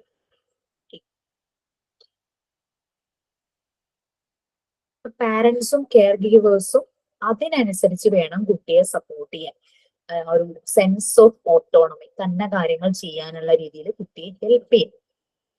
ഇത് നമ്മൾ അറിഞ്ഞിരിക്കേണ്ടതാണല്ലേ. കാരണം നമ്മളുടെ കയ്യിലേക്ക് വരുന്ന 3 to 3.5 years തുടങ്ങിയുള്ള കുട്ടികളാണ്. അപ്പൊ ചിലപ്പോ വീട്ടിലെ പാരന്റ്സും കെയർ ഗീവേഴ്സിന്റെ അമിതമായ ലാളന പാമ്പറിങ് കാരണം ഈ ഇൻഡിപെൻഡൻസ് കുട്ടിയിൽ ചിലപ്പോൾ വന്നിട്ടുണ്ടാവില്ല. ടോയ്ലറ്റ് ട്രെയിനിങ് ഒന്നും ശരിയാകാതെ ആയിരിക്കാം കുട്ടി വരുന്നത്. അതുകൊണ്ടാണ് ഇൻഫാൻസി തുടങ്ങിയുള്ള കാര്യങ്ങൾ നമ്മൾ മനസ്സിലാക്കുന്നത്. ഇപ്പൊ 3-3.5 വയസ്സുള്ള കുട്ടിയായിരിക്കാം നമ്മുടെ മുമ്പിൽ വരുന്നത്. പക്ഷേ ആദ്യം തുടങ്ങിയേ നമ്മൾ അറിഞ്ഞിരിക്കണം കുട്ടിയുടെ ഡെവലപ്മെന്റ് സ്റ്റേജ്. കാരണം പലപ്പോഴും കെയർ ഗീവേഴ്സിന്റെ പാരന്റ്സിന്റെ അശ്രദ്ധ അല്ലെങ്കിൽ അവരുടെ ഓവർ കെയറിങ് പാപ്പറിങ് കാരണം കുട്ടിക്ക് ആ ഇൻഡിപെൻഡൻസ് അല്ലെങ്കിൽ പേഴ്സണൽ കൺട്രോൾ ആ ഒരു സെൻസ് ഇന്നും ചിലപ്പോൾ ശരിയായ രീതിയിൽ ആയിട്ടുണ്ടാവില്ല. പോട്ടി ട്രെയിനിങ് നടക്കുന്നു ആ സമയത്താണ് മോഷൻ പോകുന്നതിന്റെ. അതായത് സ്വന്തം ബോഡിയിൽ ഉണ്ടാകുന്ന ചേഞ്ചസ് അത് കുട്ടിക്ക് മനസ്സിലാവുന്നു, അതിലെ കൺട്രോൾ ചെയ്യാനായിട്ട്. യൂറിൻ പാസ് ചെയ്യണം, ടെൻഡൻസി വന്നു, സോ അറിയാം ഞാൻ എന്താണ് ആ സമയത്ത് ചെയ്യേണ്ടത്. മോഷൻ പോകണം, ആ ഒരു ടെൻഡൻസി വരുമ്പോൾ എന്ത് ചെയ്യണം. അപ്പൊ പോട്ടിയാണ് ആദ്യമേ ശീലിപ്പിച്ചെങ്കിൽ പോട്ടി. കാരണം വലിയ ക്ലോസറ്റിൽ ഇരിക്കാനുള്ള ആ ഒരു ബോഡി ഒന്നും ആയിട്ടുണ്ടാവില്ലല്ലോ. അല്ലെങ്കിൽ ക്ലോസറ്റ് സീറ്റ് കുഞ്ഞിന് പറ്റിയതുള്ള രീതിയിലാക്കി മാറ്റി വെച്ച് അങ്ങനെയൊക്കെ ശീലിപ്പിക്കാം. റിക്സം പറയുന്നത് ഈ ഒരു സ്റ്റേജില് പോട്ടി ട്രെയിനിങ് വളരെ ഇമ്പോർട്ടന്റ് ആണെന്ന് തന്നെയാണ് റിക്സൺ പറയുന്നത്. ഫ്രോയിഡുമായിട്ട് നോക്കുമ്പോൾ എറിക്സന്റേത് വളരെ ഡിഫറെന്റ് ആയിരുന്നു. ഫ്രോയിഡിന്റെ രീതി എന്താന്ന് ഞാൻ പറഞ്ഞത് നിങ്ങൾക്ക് ക്ലിയർ ആയിട്ടുണ്ടാവുമല്ലോ. ഫ്രോയിഡിലേക്ക് നമ്മൾ പിന്നെ വരും. അപ്പം എറിക്സൺ പറയണ എന്താന്ന് വെച്ച് കഴിഞ്ഞാല് അവനവന്റെ ബോഡിയുടെ ഫങ്ഷൻസ് കൺട്രോൾ ചെയ്യാനായിട്ട് പഠിച്ചു കഴിഞ്ഞാൽ അതൊരു സെൻസ് ഓഫ് ഇൻഡിപെൻഡൻസ് തന്നെയാണ്. നമ്മളുടെ ബോഡി എങ്ങനെ റിയാക്ട് ചെയ്യണം, നമ്മുടെ ബോഡിയിലെ ചില ആക്ഷൻസ് കൺട്രോൾ ചെയ്യാൻ നമുക്ക് പറ്റുവാണെങ്കിൽ അതൊരു ഇൻഡിപെൻഡൻസിന്റെ ആ ഒരു സെൻസ് തന്നെയാണ്. പിന്നെ food choices, toy preferences, clothing selection ഈ ഒരു സമയത്താണ് ചിലപ്പോ നമുക്ക് തന്നെ ആശ്ചര്യം തോന്നും. ചിലപ്പോ കുട്ടികള് ചില ഡ്രസ്സ് അവർക്ക് ചിലപ്പോ പാകാവാത്തതായിരിക്കാം, പക്ഷെ അവർക്കത് മതി. ചില ചെരുപ്പുകള്, ആ ഒരു ചോയ്സസ് ഒക്കെ അങ്ങനെയൊക്കെ അവര് തന്നെ സെലക്ട് ചെയ്യാൻ തുടങ്ങുന്ന ഒരു ഏജ്. മാം അത് പറഞ്ഞത് വളരെ കറക്റ്റ് ആണ്. എൻ്റെ കുഞ്ഞിനുണ്ട് ഒരു കളർ ഇന്ന കളറിനോട് താല്പര്യമുള്ളതുണ്ട്. അത് എത്ര ചെറുതാണെങ്കിലും അവന് അത് തന്നെ മതി. അങ്ങനെ റെഡിനോട് ഇത്തിരി അട്രാക്ഷൻ കൂടുതലാ കക്ഷിക്ക്. എന്റെ മോള് അങ്ങനെ തന്നെയാ. 3 വയസ്സായിട്ടുള്ളൂ. അംഗനവാടി പോകുമ്പോ അവൾക്ക് ഇഷ്ടമുള്ള ഡ്രസ് ഇട്ട് പോകുള്ളൂ, അല്ലെങ്കിൽ തുണിയില്ലാണ്ട് നിൽക്കും. ഡ്രസ് ഇടുന്ന വരെ അങ്ങനെ നിൽക്കും. അത് ഇട്ട് കഴിഞ്ഞാലേ പോകുള്ളൂ. ഒരു ഡ്രസ്സ് തന്നെയായിരിക്കും അവർക്ക് ഇഷ്ടം അല്ലേ? അത് ആ മാം, എന്റെ മോനും ഇങ്ങനെ തന്നെയാണ്. അവന് ചില പാന്റ് ഉണ്ട്, അത് ഇടേയില്ല. അവൻ പറയും ഞാൻ ഇടില്ല. ഈവൻ ഇന്ന് ഉറക്കത്തിലാണെങ്കിലും ഞാൻ അത് ഇട്ട് കൊടുത്ത അവൻ എണീറ്റ് ഇത് മാറ്റ്, ഇത് ഇടണ്ടെന്ന് പറയും. അത്രയ്ക്ക് ഇന്നലെയും കൂടി ഞാൻ പറഞ്ഞില്ല ഈ പാന്റൊക്കെ ഞാൻ ഇനി എന്ത് ചെയ്യും. മാം, എൻ്റെ മോള് അതിനേക്കാൾ ഡിഫറെൻ്റ് ആണ്. ആൾക്കിപ്പോൾ ഓഗസ്റ്റിൽ 5 years ആവും. പക്ഷെ ആള് പറയുന്നത് ഞാൻ ഗേൾ അല്ല, ഞാൻ ബോയ് ആണ്. അപ്പൊ എനിക്ക് ബനിയനും പാൻറ്റും മതി, എനിക്ക് ബോയ് ആവാനാണ് ഇഷ്ടം. ഹെയർ സ്റ്റൈൽ വരെ ബോയ് കട്ട് ചെയ്തിട്ട് എൻ്റെ പേര് ഞാൻ മാറ്റാണ്, വേറെ പേരാണ് ഇട്ടേക്കണേ, അത് വിളിച്ചാൽ മതി. അങ്ങനെയാണ്. ഇപ്പൊ ഡെയിലി പോവാണെങ്കിൽ പാൻറ്റും ഷർട്ട് ഇടല്ലേ, ബനിയൻ അങ്ങനത്തെ പോകുള്ളൂ. ഷൂ ഒക്കെ ഇട്ടിട്ട് പ്ലേ സ്കൂളിൽ പോയ സമയത്ത് അത്രയും കുഴപ്പമുണ്ടായിരുന്നില്ല. ഇപ്പൊ LKG പോയി തുടങ്ങിയപ്പോ ഭയങ്കര ഇതാണ്. അവിടുത്തെ ബാത്റൂമിലൊന്നും പോവില്ല ആൾക്ക് ഇഷ്ടപ്പെട്ട ബാത്റൂമിൽ മാത്രമേ പോവുള്ളൂ. അതുകൊണ്ട് പോയി കഴിഞ്ഞ് തിരിച്ചു വരുമ്പോഴാണ് ബാത്റൂമിൽ പോവാ. അങ്ങനെ ബുദ്ധിമുട്ടൊക്കെ ഉണ്ട് അവൾക്ക്. ശരി, അവരുടെ ചോയ്സും പ്രിഫറൻസും ഒക്കെ ആ ഒരു ചിലപ്പോ കുറച്ച് കഴിയുമ്പോ കുറച്ചൊരു ഏജിലേക്ക് മാറുമ്പോഴേക്കും അതിൽ വ്യത്യാസം വരും. അവർക്ക് തന്നെ ചിലപ്പോ ഓർമ്മയുണ്ടെങ്കിൽ ചിരിയായിരിക്കും വരും. ഓക്കെ. എന്റെ മോനില്ലേ മാം, ഇപ്പൊ ചെയ്യുന്ന ചേച്ചിമാരാണ് 2 പേര് മൂത്തത്. അവരെ ക്ലിപ്പൊക്കെ എടുത്തിട്ട് അവൻ തലയിലെടുത്ത് കുത്തും. ഞാൻ പറയടാ നീ പോയടാ, അത് കുത്തല്ലേ, നീ കുത്താൻ പറ്റേ. അപ്പൊ ചേച്ചി കുത്തും. ഞാൻ ചേച്ചി ഗേളാണ് എന്റെ പൊന്നെ, അത് പറഞ്ഞ് മനസ്സിലാക്കാൻ എനിക്ക് നീ കുത്ത് കുറച്ചേരം. അപ്പൊ കുറച്ചേരം കുത്തി കഴിയുമ്പോ പറയാം ഇനി മതി അമ്മേന്ന് അവൻ തന്നെ ഊരി വെക്കും. മാം സിജി പറഞ്ഞ പോലെ ഹെയർ ക്ലിപ്സ് എടുത്ത് കളിക്കല്, പിന്നെ ഞാൻ മേടിച്ചു വെച്ചേക്കണ നെയിൽ പോളിഷ് ഈ ഇളയ കുഞ്ഞാണ് ട്ടാ, അവന്റെ നഖത്തേലിടല്, കാലിനും കയ്യിലും ഒക്കെ ഇട്ട് വെക്കും. അത് കഴിഞ്ഞ വർഷം വരെ നെയിൽ പോളിഷ് ഇടലായിരുന്നു. ഇപ്പൊ മാറി. എന്റെ മോള് ഇതുപോലെയാണ്. ഷോർട്സും ബനിയനുമാണ് അവൾക്ക് താല്പര്യം. ഫ്രോക്ക് എന്ന് പറയുന്ന ഒരു സാധനം ഇടില്ല. അപ്പൊ ജനിച്ച നാള് തൊട്ട് ഞങ്ങളൊരു ടെക്സ്റ്റൈലിലാണ് കയറി തുണി എടുക്കുന്നത്. അപ്പൊ അവര് മുടിയും കൂടെ കട്ട് ചെയ്യുമ്പോൾ ചെറുക്കൻ ഒരു കുഞ്ഞു മൊട്ടുകമ്മലേ ഇട്ടിട്ടുള്ളൂ. അപ്പൊ അവരോടി വന്ന് നോക്കി, ഇത് ചെറുക്കനാണോ, ഇത് ചെറുക്കനാണോ? കാണുന്നവരെല്ലാം ആദ്യം ചെറുക്കനാന്ന് ഓർക്കുള്ളൂ. അവർക്ക് ഫ്രോക്സ് ഇഷ്ടം പോലെ ഉണ്ട്, പക്ഷെ ഒന്നും വേണ്ട. എപ്പോഴും ഒരു ബനിയനും ഒരു ഷോർട്സും മതി. ഫ്രോക്കൊക്കെ ഉണ്ടെങ്കിൽ ഞങ്ങൾ ബനിയൻ ടൈപ്പ് തുണിയൊക്കെ എടുക്കും. അവൾ ഇടുവാണെങ്കിൽ ഇട്ടോട്ടെ, അവൾക്ക് കംഫർട്ട് മറ്റേ തുണി പോലുള്ള ഈ ഇഷ്ടമില്ലാത്തോണ്ടായിരിക്കും നോർത്ത് ഞങ്ങൾ ബനിയൻ ടൈപ്പ് ഉടുപ്പൊക്കെ എടുക്കും. പക്ഷെ അതൊന്നും വേണ്ട. എത്രയെന്ന് പറഞ്ഞാലും ഈ ബനിയനും നിക്കറും മാത്രം മതി, പാൻറ്റും വേണ്ട. ഇത് മാത്രമാണ് അവളുടെ ചോയ്സ്. എന്റെ മോൾ ഇപ്പോഴും പറയും പിങ്കിനോട് അവൾക്ക് പിങ്കിനോട് ഇഷ്ടല്ല, പിങ്ക് ഗേളിഷ് ആണ്, പിങ്ക് വേണ്ട ഡ്രസ്. എന്റെ മോൾക്ക് കുത്തണ ഡ്രസ്സ് എന്നാ പറയാ. അതായത് ഇപ്പൊ ഫ്രോക്കുകൾ ഇങ്ങനെ നെറ്റിന്റെ ടൈപ്പ് പൊന്തി നിക്കുന്നത്, അതിനെ കുത്തണത് എന്നാ പറയാ. അപ്പൊ കുത്തണ ഡ്രസ്സ് ഞാൻ ഇടില്ല, ഒക്കെ ഇങ്ങനെ സോഫ്റ്റ് ആയിരിക്കണം ഡ്രസ്സ്. അപ്പൊ നമ്മള് എങ്ങനെങ്കിലും പോകുമ്പോ ഫസ്റ്റ് നാളെ പോവുണ്ടെന്ന് പറഞ്ഞു ഞാൻ പറയും കുത്തണ ഡ്രസ്സ് ഇട്ടിട്ടാണെങ്കിൽ ഞാൻ വരില്ല. ഈവൻ എന്റെ ചുരിദാർ അടക്കം ഇപ്പൊ എന്തെങ്കിലും നെറ്റോ അങ്ങനത്തെ എന്തെങ്കിലും ഉണ്ടെങ്കിൽ അമ്മ ഇത് ഇടാണെങ്കിൽ ഞാൻ അമ്മയുടെ കൂടെ വരില്ല, അമ്മ എന്നെ എടുക്കണ്ടെന്ന് പറയും. അങ്ങനത്തെ ഒന്നും മേത്താ കൊള്ളാൻ പാടില്ല. അടിപൊളി വാവച്ചി. എന്റെ മോള് അതിന് കുത്തുന്നത് അടിക്കണ ഡ്രസ്സ് എന്നാണ് പറയാ. മാം ഈ ഷോപ്പ് സ്റ്റിഫായിട്ട് വെക്കാനായിട്ട് ഈ ഒരുതരം നെറ്റ് അതിന്റെ ഉള്ളിൽ വെക്കുമല്ലോ, അത് ഈ കുഞ്ഞുങ്ങൾക്ക് ഭയങ്കര ഡിസ്കംഫർട്ടബിൾ ആണ്. അതാണ് ഈ മിക്ക കുഞ്ഞുങ്ങൾ ഇത് ഇടാൻ അത്ര താല്പര്യം കാണിക്കാത്തതെന്നാണ് എനിക്ക് തോന്നണത് കേട്ടാ. പക്ഷെ ചെറുപ്പത്തില് ഞാൻ ഒരുപാട് നിർബന്ധിക്കായിരുന്നു ഇടാൻ. പക്ഷെ ഇപ്പൊ നമ്മള് ആ 40s എത്തിയോണ്ടായിരിക്കും ചിന്തിക്കാൻ തുടങ്ങി. അവർക്കും അവരുടേതായ ഐഡന്റിറ്റി ഇല്ലേ, അവരുടെ ഇഷ്ടല്ലേ. അപ്പൊ ഞാൻ അവരുടെ ഇഷ്ടത്തിന് വിട്ടു. അവർക്ക് ചോയ്സ് ഉണ്ടല്ലോ, നമ്മുടെ ഇഷ്ടമല്ലല്ലോ. അവര് ഒരു സ്റ്റേജിലല്ലോ. ഞാനൊരു കാര്യം പറയട്ടെ, എന്റെ മക്കളുടെ കാര്യമല്ല, എന്റെ ഹസ്ബൻഡിന്റെ കാര്യമാണ്. ഞാൻ ഇവിടെ കല്യാണം കഴിഞ്ഞ് വന്നപ്പോ ഇവിടെ ഹസ്ബൻഡിന്റെ അമ്മ പറയുന്നത്, ചേട്ടൻ ചെറുപ്പത്തിലെ ഇവിടെ നേഴ്സറിയിൽ കൊണ്ടുവന്നപ്പോ ഇവിടെ നേരെ വീടിന്റെ നേരെ ഓപ്പോസിറ്റ് ഒരു സെക്കൻഡ് ഞാൻ വ്യക്തമായിട്ട് കേൾക്കാൻ വയ്യ. ഹലോ, കേൾക്കാമോ? ഹലോ, കേൾക്കാമോ? കേൾക്കാം. ഞാൻ മ്യൂട്ട് കേൾക്കാം. ചെയ്തത് റിയ പറയുന്ന ക്ലിയർ ആവാൻ വേണ്ടിയിട്ടായിരുന്നു. ഞാൻ മ്യൂട്ട് ചെയ്യാൻ പറഞ്ഞു. അതെ ഇവിടെ ഹസ്ബൻഡിന്റെ അമ്മ പറയായിരുന്നു, നേഴ്സറിയിൽ പോകുമ്പോ കൂട്ടുകാരിയുടെ കൂടെ പോകണേ, ഒരു കുഞ്ഞുമോൾ എന്ന് പറഞ്ഞിട്ട് ഒരു കൂട്ടുകാരി ഉണ്ടായിരുന്നു. അപ്പൊ ചേട്ടൻ എന്താന്ന് വെച്ച് കഴിഞ്ഞാൽ ആ കൂട്ടുകാരിക്ക് നല്ല പേടി പൊട്ടൊക്കെ തൊട്ട് മുടിയൊക്കെ കെട്ടിയിട്ടുള്ള പോണത്. അപ്പൊ ചേട്ടനും അതുപോലെ തന്നെ ചെയ്യണമായിരുന്നു. നേഴ്സറി പോകുമ്പോ ചേട്ടനും കണ്ണ് എഴുതി പൊട്ട് തൊട്ട് മുടിയൊക്കെ കെട്ടി കൊടുക്കണമായിരുന്നു. അപ്പൊ അന്നാള് നേഴ്സറിയിലെ ഫോട്ടോ എടുത്തിട്ട് ആ കുഞ്ഞോളെന്ന് പറഞ്ഞ ചേച്ചിയുടെ കയ്യിലുണ്ടായിരുന്നു. എന്നിട്ട് ഞങ്ങൾ കാണിച്ചു തന്നു. അപ്പൊ ആ ചേച്ചിയുടെ കൂടെ നിൽക്കോളൂ, ഫോട്ടോ എടുക്കാൻ മാറ്റി നിർത്തിയാലും ആ ചേച്ചിയുടെ കൂടെ തന്നെ നിന്ന് ഫോട്ടോ എടുക്കണമെന്ന് പറഞ്ഞിട്ട് നോലോളിച്ച് ഇങ്ങനെ കണ്ണീക്കിടയ്ക്ക് ഇങ്ങനെ ഒഴുകിയിട്ടാണ് ഫോട്ടോ എടുത്തേക്കുന്നത്. പക്ഷെ എന്റെ മക്കൾക്കൊന്നും കുഴപ്പമൊന്നും ഉണ്ടായില്ല. അംഗൻവാടിയിൽ പോയിട്ടൊന്നും ഒരു കുഴപ്പം ഉണ്ടായിരുന്നില്ല. അവരൊന്നും അങ്ങനെ വാശിയൊന്നും ഉണ്ടായിരുന്നില്ല. രണ്ടുപേർക്കും വാശി ഉണ്ടായിരുന്നില്ല കേട്ടോ. അപ്പൊ നിങ്ങൾക്ക് റിലേറ്റ് ചെയ്യാം പലതുമായിട്ട് അല്ലേ, നമ്മളുടെ വീട്ടിൽ തന്നെ. ഇപ്പൊ പറഞ്ഞപ്പോഴാണ് നമ്മൾ അതെല്ലാം ആലോചിക്കുന്നത്. ശരിയാണല്ലോ. അപ്പൊ ഇവർക്ക് ചോയ്സ്, പ്രിഫറൻസ്, അവരുടെ ഒരു ഇഷ്ടങ്ങളൊക്കെ ഓട്ടോണമി, അവർ ഇൻഡിപെൻഡന്റ് ആവാൻ തുടങ്ങാണ്.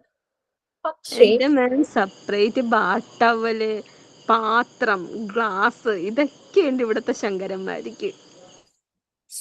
ഓക്കെ, ഇതിപ്പം ആ ഇൻഡിപെൻഡന്റ് ഓട്ടോണമി ആയ കുട്ടികളുടെ കാര്യം പറയാം. പക്ഷെ ചിലർ അങ്ങനെ ഇൻഡിപെൻഡന്റ് ആകാൻ പറ്റാതെ വരും. അവര് സ്ട്രഗിൾ ചെയ്യുന്നു. അവരാണ് ആ ഷെയിം, അവർക്ക് ഡൗട്ടാണ് പലതും ചെയ്യാൻ. മീൻസ് അവർ ചിലപ്പോ അറിയില്ല യൂറിൻ പോകുന്നത്, അങ്ങനെ ആ ഒരു കൺട്രോൾ അത് അവരിലേക്ക് വരുന്നില്ല. ആ ഫസ്റ്റ് സ്റ്റേജിന്റെ ഒരു ബാക്കിയായിട്ട് വരുന്നതിന്റെ കൊണ്ടായിരിക്കാം അവര് ഓവർ പാമ്പറിങ് ഒക്കെ പറഞ്ഞില്ലേ. ഞാൻ പറഞ്ഞല്ലോ, ഞാനൊരു ക്ലാസ്സിന് പോയപ്പോ 90 പഠിക്കുന്ന ഒരു കുട്ടി, അതിന് ഒരു വായിൽ വെച്ചായിരിക്കാം കൊടുക്കണേ, ആ പബ്ലിക്കിൽ വന്നത് കൊണ്ടായിരിക്കാം ഈ പരിപ്പ് വട ഇങ്ങനെ പൊളിച്ച് ചെറിയ ചെറിയ പീസസ് ആയിട്ട് വെച്ചു കൊടുക്കും. അങ്ങനെ കണ്ടു. ചായ അതിന്റെ ആവശ്യത്തിന് ചൂടിന് കറക്റ്റ്. ബാക്കി അതിനേക്കാൾ കുഞ്ഞു കുട്ടികളും എല്ലാരും തന്നെ ഭക്ഷണം എടുത്ത് കഴിക്കുന്നു, തന്നെ അത് ഡിസ്പോസ് ചെയ്യുന്നു ഗ്ലാസ് ഒക്കെ. പക്ഷെ ഈ കുട്ടിക്ക് ഒരു ടിഷ്യൂ കൊണ്ട് കൊടുക്കുന്നു എല്ലാം ബാക്കി എല്ലാ കുട്ടികളും തന്നെ ചെയ്യുമ്പോൾ ഏറ്റവും പ്രായമുള്ള കുട്ടി ഇതായിരുന്നു 9th. അതങ്ങനെ ചെയ്തു. അപ്പൊ അത് ശരിക്കും അതിന്റെ ഓരോ ഡെവലപ്മെന്റ് സ്റ്റേജില് കെയർ ഗിവേഴ്സിന്റെയും പാരന്റ്സ് ആരാണോ അവരുടെ ഭാഗത്തു നിന്നുണ്ടായ ചില പ്രശ്നങ്ങൾ കൊണ്ട് അത് സംഭവിച്ചതായിരിക്കും. അപ്പൊ അങ്ങനെ വരുമ്പോ ആ കുട്ടികൾ സ്ട്രഗിൾ ചെയ്യും. ഈ ഫിസിക്കൽ അവരുടെ ബോഡിയിലെ പല ഫങ്ഷൻസും കൺട്രോൾ ചെയ്യാൻ അവർക്ക് പറ്റാതെ വരുന്നു. അത് ഷെയിം ഇപ്പം ആരെങ്കിലും നിൽക്കുമ്പോ അറിയാതെ യൂറിൻ പോകുമ്പോ അവർക്ക് ആ ഷെയിം ഒക്കെ വരുന്ന ഏജ് ആണല്ലോ. അവര് ഷെയിം ആയി പോകും അങ്ങനെയൊക്കെ. മാം എൻ്റെ മൂത്ത കുഞ്ഞിനുണ്ടല്ലോ, എൻ്റെ മൂത്ത കുഞ്ഞിന് ചില ഈ ഭക്ഷണം ഈ ചോറ് അധികം വെന്ത് കഴിയുമ്പോഴത്തേക്ക് ഇങ്ങനെ പിടിക്കുമ്പോൾ കയ്യിലാകൂല മാം, അതിനോടൊരു ഇറിറ്റേഷൻ ഉണ്ട്. അപ്പൊ ഇങ്ങനെ ഒരുപാട് ഇങ്ങനെ വെന്ത ചോറാണെങ്കിൽ ആളെന്നെ നോക്കും, എന്നിട്ട് അമ്മ എനിക്ക് വാരിത്താ, അങ്ങനെയൊക്കെ ചില കണ്ടീഷൻ ഉണ്ട്. അത് ഈ കയ്യിലാവണത്, ഈ സ്റ്റിക്കി ആയിട്ടുള്ളത്, ഈ പഴത്തിനോടൊക്കെ ആൾക്കൊരു വിരക്തിയുണ്ട്. സെയിം ആണ് മാം, എന്റെ മോനും അതെ. ഇത് കഴിക്കാൻ ഭയങ്കര ബുദ്ധിമുട്ടായിരുന്നു. ഞാൻ അതുകൊണ്ടാണ് അവനെ പ്രീ KG കൊണ്ടുപോയി വിട്ടത്. കയ്യിലായ ഓരോന്ന് കഴിക്കുമ്പോൾ കൈ പോയി കഴുകണം. ഞാൻ പറഞ്ഞത് വല്ലാത്തൊരു എന്തോ ഒരു സൈക്കിക് പ്രശ്നമാണ് അത്. അപ്പൊ ഞാൻ സ്കൂളിൽ ചെന്ന് പറഞ്ഞു, അവനെ കൊണ്ട് നിങ്ങൾ വാരി കഴിക്കാൻ പറയണം. കാരണം ഞാൻ പറയുമ്പം അവന് അമ്മ വാരിത്താന്ന് പറഞ്ഞ് അവൻ കഴിക്കാണ്ടിരിക്കും. അപ്പൊ പിന്നെ ഞാൻ നിർബന്ധിച്ച് അവര് പറയും എല്ലാരും കഴിക്കണ കാണുമ്പോ ഇപ്പൊ അവൻ പറയുന്നു എനിക്ക് ചോറും കൂട്ടാനും മതി എന്ന് പറഞ്ഞാൽ അവൻ തന്നെയാ വാരി കഴിക്കുന്നേ. പക്ഷെ വീട്ടിൽ വരുമ്പോ പറയും എനിക്ക് വാരിത്താന്ന് പറയുമ്പോ ഞാൻ പറയും വാരിത്തരില്ല, ചേച്ചിമാരടുത്തിരുന്ന് നീ തന്നെ വാരി കഴിക്കുന്നു പറഞ്ഞു. അപ്പൊ അവൻ കയ്യിലായിക്കോട്ടെ, എല്ലാവരും കയ്യിലാവുന്നുണ്ട്, ലാസ്റ്റ് കൈ കഴുകാം. അപ്പൊ ഇപ്പൊ കുഴപ്പമില്ല. ഇപ്പൊ 3.5 വയസ്സായിട്ട് 3.5 വയസ്സ് കഴിഞ്ഞു ഇപ്പൊ അവന് പഠിച്ചു വരുന്നത്. അത് പറഞ്ഞു പാമ്പറിങ് പ്രശ്നമാണ്, കൂടുതൽ പാമ്പറിങ് ആയതാണ് നമ്മുടെ കൺട്രോളിൽ നിന്ന് പോവാറ്. അപ്പൊ എറിക്സൺ പറയുന്നത് ഈ ഒരു സ്റ്റേജ് സക്സസ്ഫുൾ ആയിട്ട് കംപ്ലീറ്റ് ചെയ്യുന്ന കുട്ടികൾക്ക് അവർ ഭയങ്കര സെക്യൂർ ഫീലിംഗ് ആയിരിക്കും, അവർക്ക് അവർ കോൺഫിഡന്റ് ആയിരിക്കും ആ ഒരു.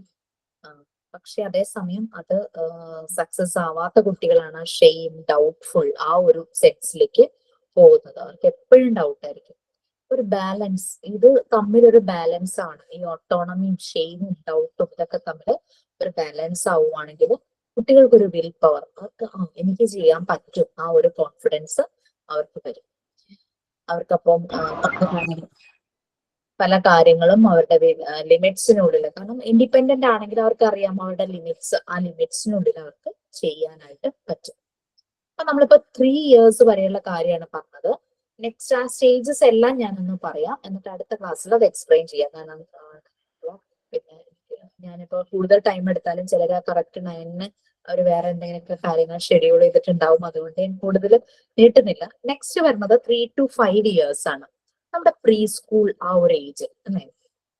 ആ സമയത്ത് അവർക്ക് കൂടുതൽ എക്സ്പ്ലോർ ചെയ്യാൻ, പുറത്തെ കാര്യങ്ങൾ അറിയാനും അങ്ങനെ പല ഒരു ക്യൂരിയോസിറ്റി, അങ്ങനെ പല കാര്യങ്ങളും അവർക്ക് വരികയാണ് ആ ഒരു ഏജില്. നെക്സ്റ്റ് ഏജ് വരുന്നത് 6 to 11 years, സ്കൂൾ ഏജ് അല്ലെ, നമ്മൾ 1ാം ക്ലാസ്സിലേക്കൊക്കെ പോകുന്ന ആ ഒരു ടൈം. അവിടെ ഒരു സ്കൂളാണ്, അപ്പൊ സ്കൂളിലേക്ക് ചെല്ലുന്നു, പുതിയ പുതിയ കാര്യങ്ങൾ പഠിക്കുന്നു. ഇവരിൽ ഉണ്ടാകുന്ന ഒരു റിസൾട്ട് എന്ന് പറഞ്ഞാൽ കോൺഫിഡൻസ് ആണ്. അത് സക്സസ്ഫുൾ ആവുകയാണെങ്കിൽ കോൺഫിഡന്റ് ആവുന്ന കുട്ടി കൂടുതലും. പിന്നെ അഡോളസൻസ്, നല്ല കൺഫ്യൂസ്ഡ് സ്റ്റേജ്, 12 വയസ്സ് തുടങ്ങി 18 വയസ്സ് വരെ. 1, 2, 3, 4, 5 അഞ്ചാമത്തെ സ്റ്റേജ് ഞാനത് പറഞ്ഞത്. അവിടെ കുട്ടിക്ക് ഒരു ഐഡന്റിറ്റി ഫോം ചെയ്യും. പിന്നെ റോൾ, ഞാൻ എന്താണ്, ഞാൻ എന്ത് ചെയ്യണം, ആ ഒരു ഇത് ഫീല് വരുന്നു. പലപ്പോഴും കൺഫ്യൂഷൻസ്, ഞാൻ ചെയ്യുന്നത് ശരിയാണ്, ഞാൻ ചെയ്തത് ഇങ്ങനെ ചെയ്ത തെറ്റിപ്പോവും, അങ്ങനെയുള്ള ഭയങ്കര കൺഫ്യൂഷൻസ്. പിന്നെ സോഷ്യൽ ആകുന്ന ഒരു ടൈം, റിലേഷൻഷിപ്പിലേക്ക് പോവാൻ ചാൻസ് ഉള്ള ടൈം, ഫ്രണ്ട് സർക്കിൾ, പിന്നെ ഒരു റിലേഷൻഷിപ്പ്, ഒരു ഇഷ്ടം തോന്നുന്നു ഓപ്പോസിറ്റ് സെക്സിനോടാകാം, അങ്ങനെ ഓപ്പോസിറ്റ് സെക്സിനോടോ പല രീതിയിലുള്ള ഇഷ്ടമാവാലോ, ഹോമോസെക്ഷൽ ആകാം, എന്തോ. ആ ഒരു ടൈമാണ് 12 to 18 years. അവരവരുടെ ഐഡന്റിറ്റി തിരിച്ചറിയുക. മിക്കവാറും അവരുടെ സത്വം എന്ന് പറയില്ലേ, സ്വയം ഇത് നമ്മൾ തിരിച്ചറിയുന്ന സമയം. നെക്സ്റ്റ് യങ് അഡൾട്ട്ഹുഡ് ആണ്, 19 years തുടങ്ങി 40 years വരെയുള്ള ടൈമാണ്. ആ സമയത്ത് ഇന്റിമസി, മറ്റ് ടീനേജ് സമയത്ത് നമുക്ക് റിലേഷൻഷിപ്പ് ഒക്കെ ഉണ്ടായിരുന്നാലും നമ്മളൊരു പർട്ടിക്കുലർ ഒരു വ്യക്തിയോടെ നമുക്ക് കൂടുതൽ അടുപ്പം തോന്നുന്നു, ഭയങ്കര ഇന്റിമസി റിലേഷൻഷിപ്പിൽ കേട്ടോ, ലവ് ആ ഒരു പ്രണയം അതൊക്കെ ശരിക്കും നല്ല രീതിയിൽ ഡെവലപ്പ് ചെയ്യുന്ന ഒരു സമയം. അതൊരു പ്രണയം എന്നുള്ളതൊരു സിന്നാണ്, ഒരു പാപമാണ്. ഒരു മിണ്ടല്ലോ, ടെൻഷൻ ആയപ്പോ അതില് കിടക്കാണ്ടിരുന്നാ മതി. അതന്നെ, അത്രേ ഉള്ളൂ. അതാണ് ശരി. ആ ഒരു സെൻസ്, ആ ഒരു ബോധം വേണം. അവർ സെലക്ട് ചെയ്യുന്ന റിലേഷൻഷിപ്പ് കൊണ്ട് ആർക്കെങ്കിലും ബുദ്ധിമുട്ടോ അങ്ങനെ ഉണ്ടാവരുത്. ആ ഒരു സെൻസിൽ പോകാൻ നമ്മുടെ കുട്ടികൾക്ക് വേണം. ആ ഒരു സെൻസ് അവർക്ക് കിട്ടണമെങ്കിൽ അവരുടെ ഫസ്റ്റ് സ്റ്റേജ്. പാരന്റ്സുമായിട്ട് നല്ല ഫ്രണ്ട്ലിനെസ് ആയിരിക്കണം, നല്ല ഓപ്പൺ മൈൻഡ് ആയിരിക്കണം അല്ലേ അതെ മാം? അതെ കറക്റ്റ്. അതെ, കാര്യം എന്റെ കുറെ ഫ്രണ്ട്സ് പറഞ്ഞിരുന്നു 7th സ്റ്റാൻഡേർഡ് ആയപ്പോ തുടങ്ങി സ്കൂളിൽ നടക്കുന്ന കാര്യങ്ങളോ ഫ്രണ്ട്സുമായിട്ടുള്ള കാര്യങ്ങളോ ഒന്നും കുട്ടി പറയുന്നില്ല, ഹൈഡ് ചെയ്യുന്നു. അതുവരെയും എല്ലാ ദിവസവും സ്കൂളിലെ വിശേഷം പറഞ്ഞുകൊണ്ടിരുന്ന കുട്ടി 7th സ്റ്റാൻഡേർഡ് തുടങ്ങി എന്തുകൊണ്ട് ഹൈഡ് ചെയ്യുന്നു? നിങ്ങളൊന്ന് ആലോചിച്ചോട്ടോ. അപ്പൊ യങ് അഡൽട്ട്ഹുഡ് ആണ് 19 to 40 years. Relationship, love, intimacy ഒക്കെ വരുന്ന ഒരു ടൈം. ചിലര് ഐസൊലേറ്റഡ് ആകുന്ന ടൈമും ഇത് തന്നെയാണ്. ബ്രോക്കൺ റിലേഷൻഷിപ്പ് വരുന്നു, അല്ലെങ്കിൽ എന്തെങ്കിലും ലോസ് സംഭവിക്കുന്നു ലൈഫിൽ, ഐസൊലേറ്റഡ്, ഒതുങ്ങിയ ജീവിക്കും, ഒറ്റപ്പെട്ടു പോകുന്ന ടൈമും ഇത് തന്നെയാണ്. 19 to 40 years. Middle adulthood 40 years തുടങ്ങി 65 വരെ. അതാണ് എറിക്സൺ പറഞ്ഞ ആദ്യ കാലം ഞാൻ പറഞ്ഞത്. 40 കഴിയുമ്പോൾ 40s ആ ന്യൂ 20s പറയാം. 40 കഴിയുമ്പോഴേക്കും നമുക്ക് ക്രിയേറ്റിവിറ്റി കൂടുക, ഒളിഞ്ഞിരുന്ന പല കഴിവുകളും പുറത്തേക്ക് വരുന്നു. നമ്മള് പല ലക്ഷ്യങ്ങൾ, ചില ആഗ്രഹങ്ങളൊക്കെ മനസ്സിൽ സൂക്ഷിച്ചതൊക്കെ പൊടി തട്ടിയെടുത്ത് അതിലേക്ക് ലക്ഷ്യത്തിലെത്താനായിട്ട് നോക്കും. Next one, last stage maturity, 65 to death. Sometimes ചിലർ ആ ഒരു പ്രായവും നല്ല രീതിയിൽ ചിലർ പോവും, ചിലർക്ക് ആ ഒരു സമയത്ത് ഡെസ്പയർ, നിരാശ അങ്ങനെയൊക്കെ വരാൻ ചാൻസ് ഉണ്ട്, ഡിപ്പെൻഡിങ് ഓൺ ദർ ലൈഫ്. ചിലർ നല്ല സോഷ്യലൈസ് ചെയ്യുന്ന ഒരു ഫാമിലി ആണെങ്കിൽ എത്ര ഓൾഡ് ഏജ് ആയ ആൾക്കാരും വളരെ കംഫർട്ടബിൾ ആയിരിക്കും. പക്ഷെ അങ്ങനെ അല്ലാത്ത ഒരു ഐസൊലേറ്റഡ്, ഒറ്റപ്പെടുത്തി വീട്ടുകാരെ ഒറ്റപ്പെടുത്തുന്ന അല്ലെങ്കിൽ ഏതെങ്കിലും രീതിയിൽ അസുഖങ്ങളൊക്കെ വരുമ്പോഴേക്കൊരു മതി, ലൈഫ് മതി എന്നൊരു തോന്നുന്ന ഒരു വാർദ്ധക്യ സമയം ഉണ്ടാവുമല്ലോ.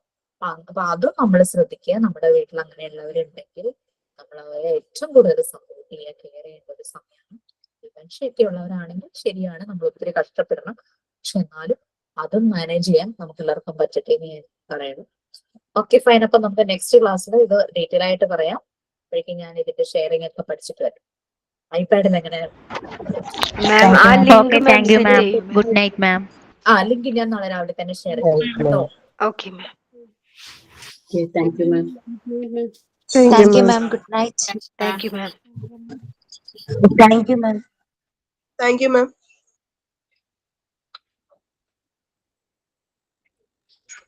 മാം എനിക്ക് ഓതേഴ്സിന്റെ നെയിം ഒന്ന് പറഞ്ഞുതരാമോ, സ്പെല്ലിങ്? ഞാൻ നാളെ ലിങ്ക് ഷെയർ ചെയ്യും.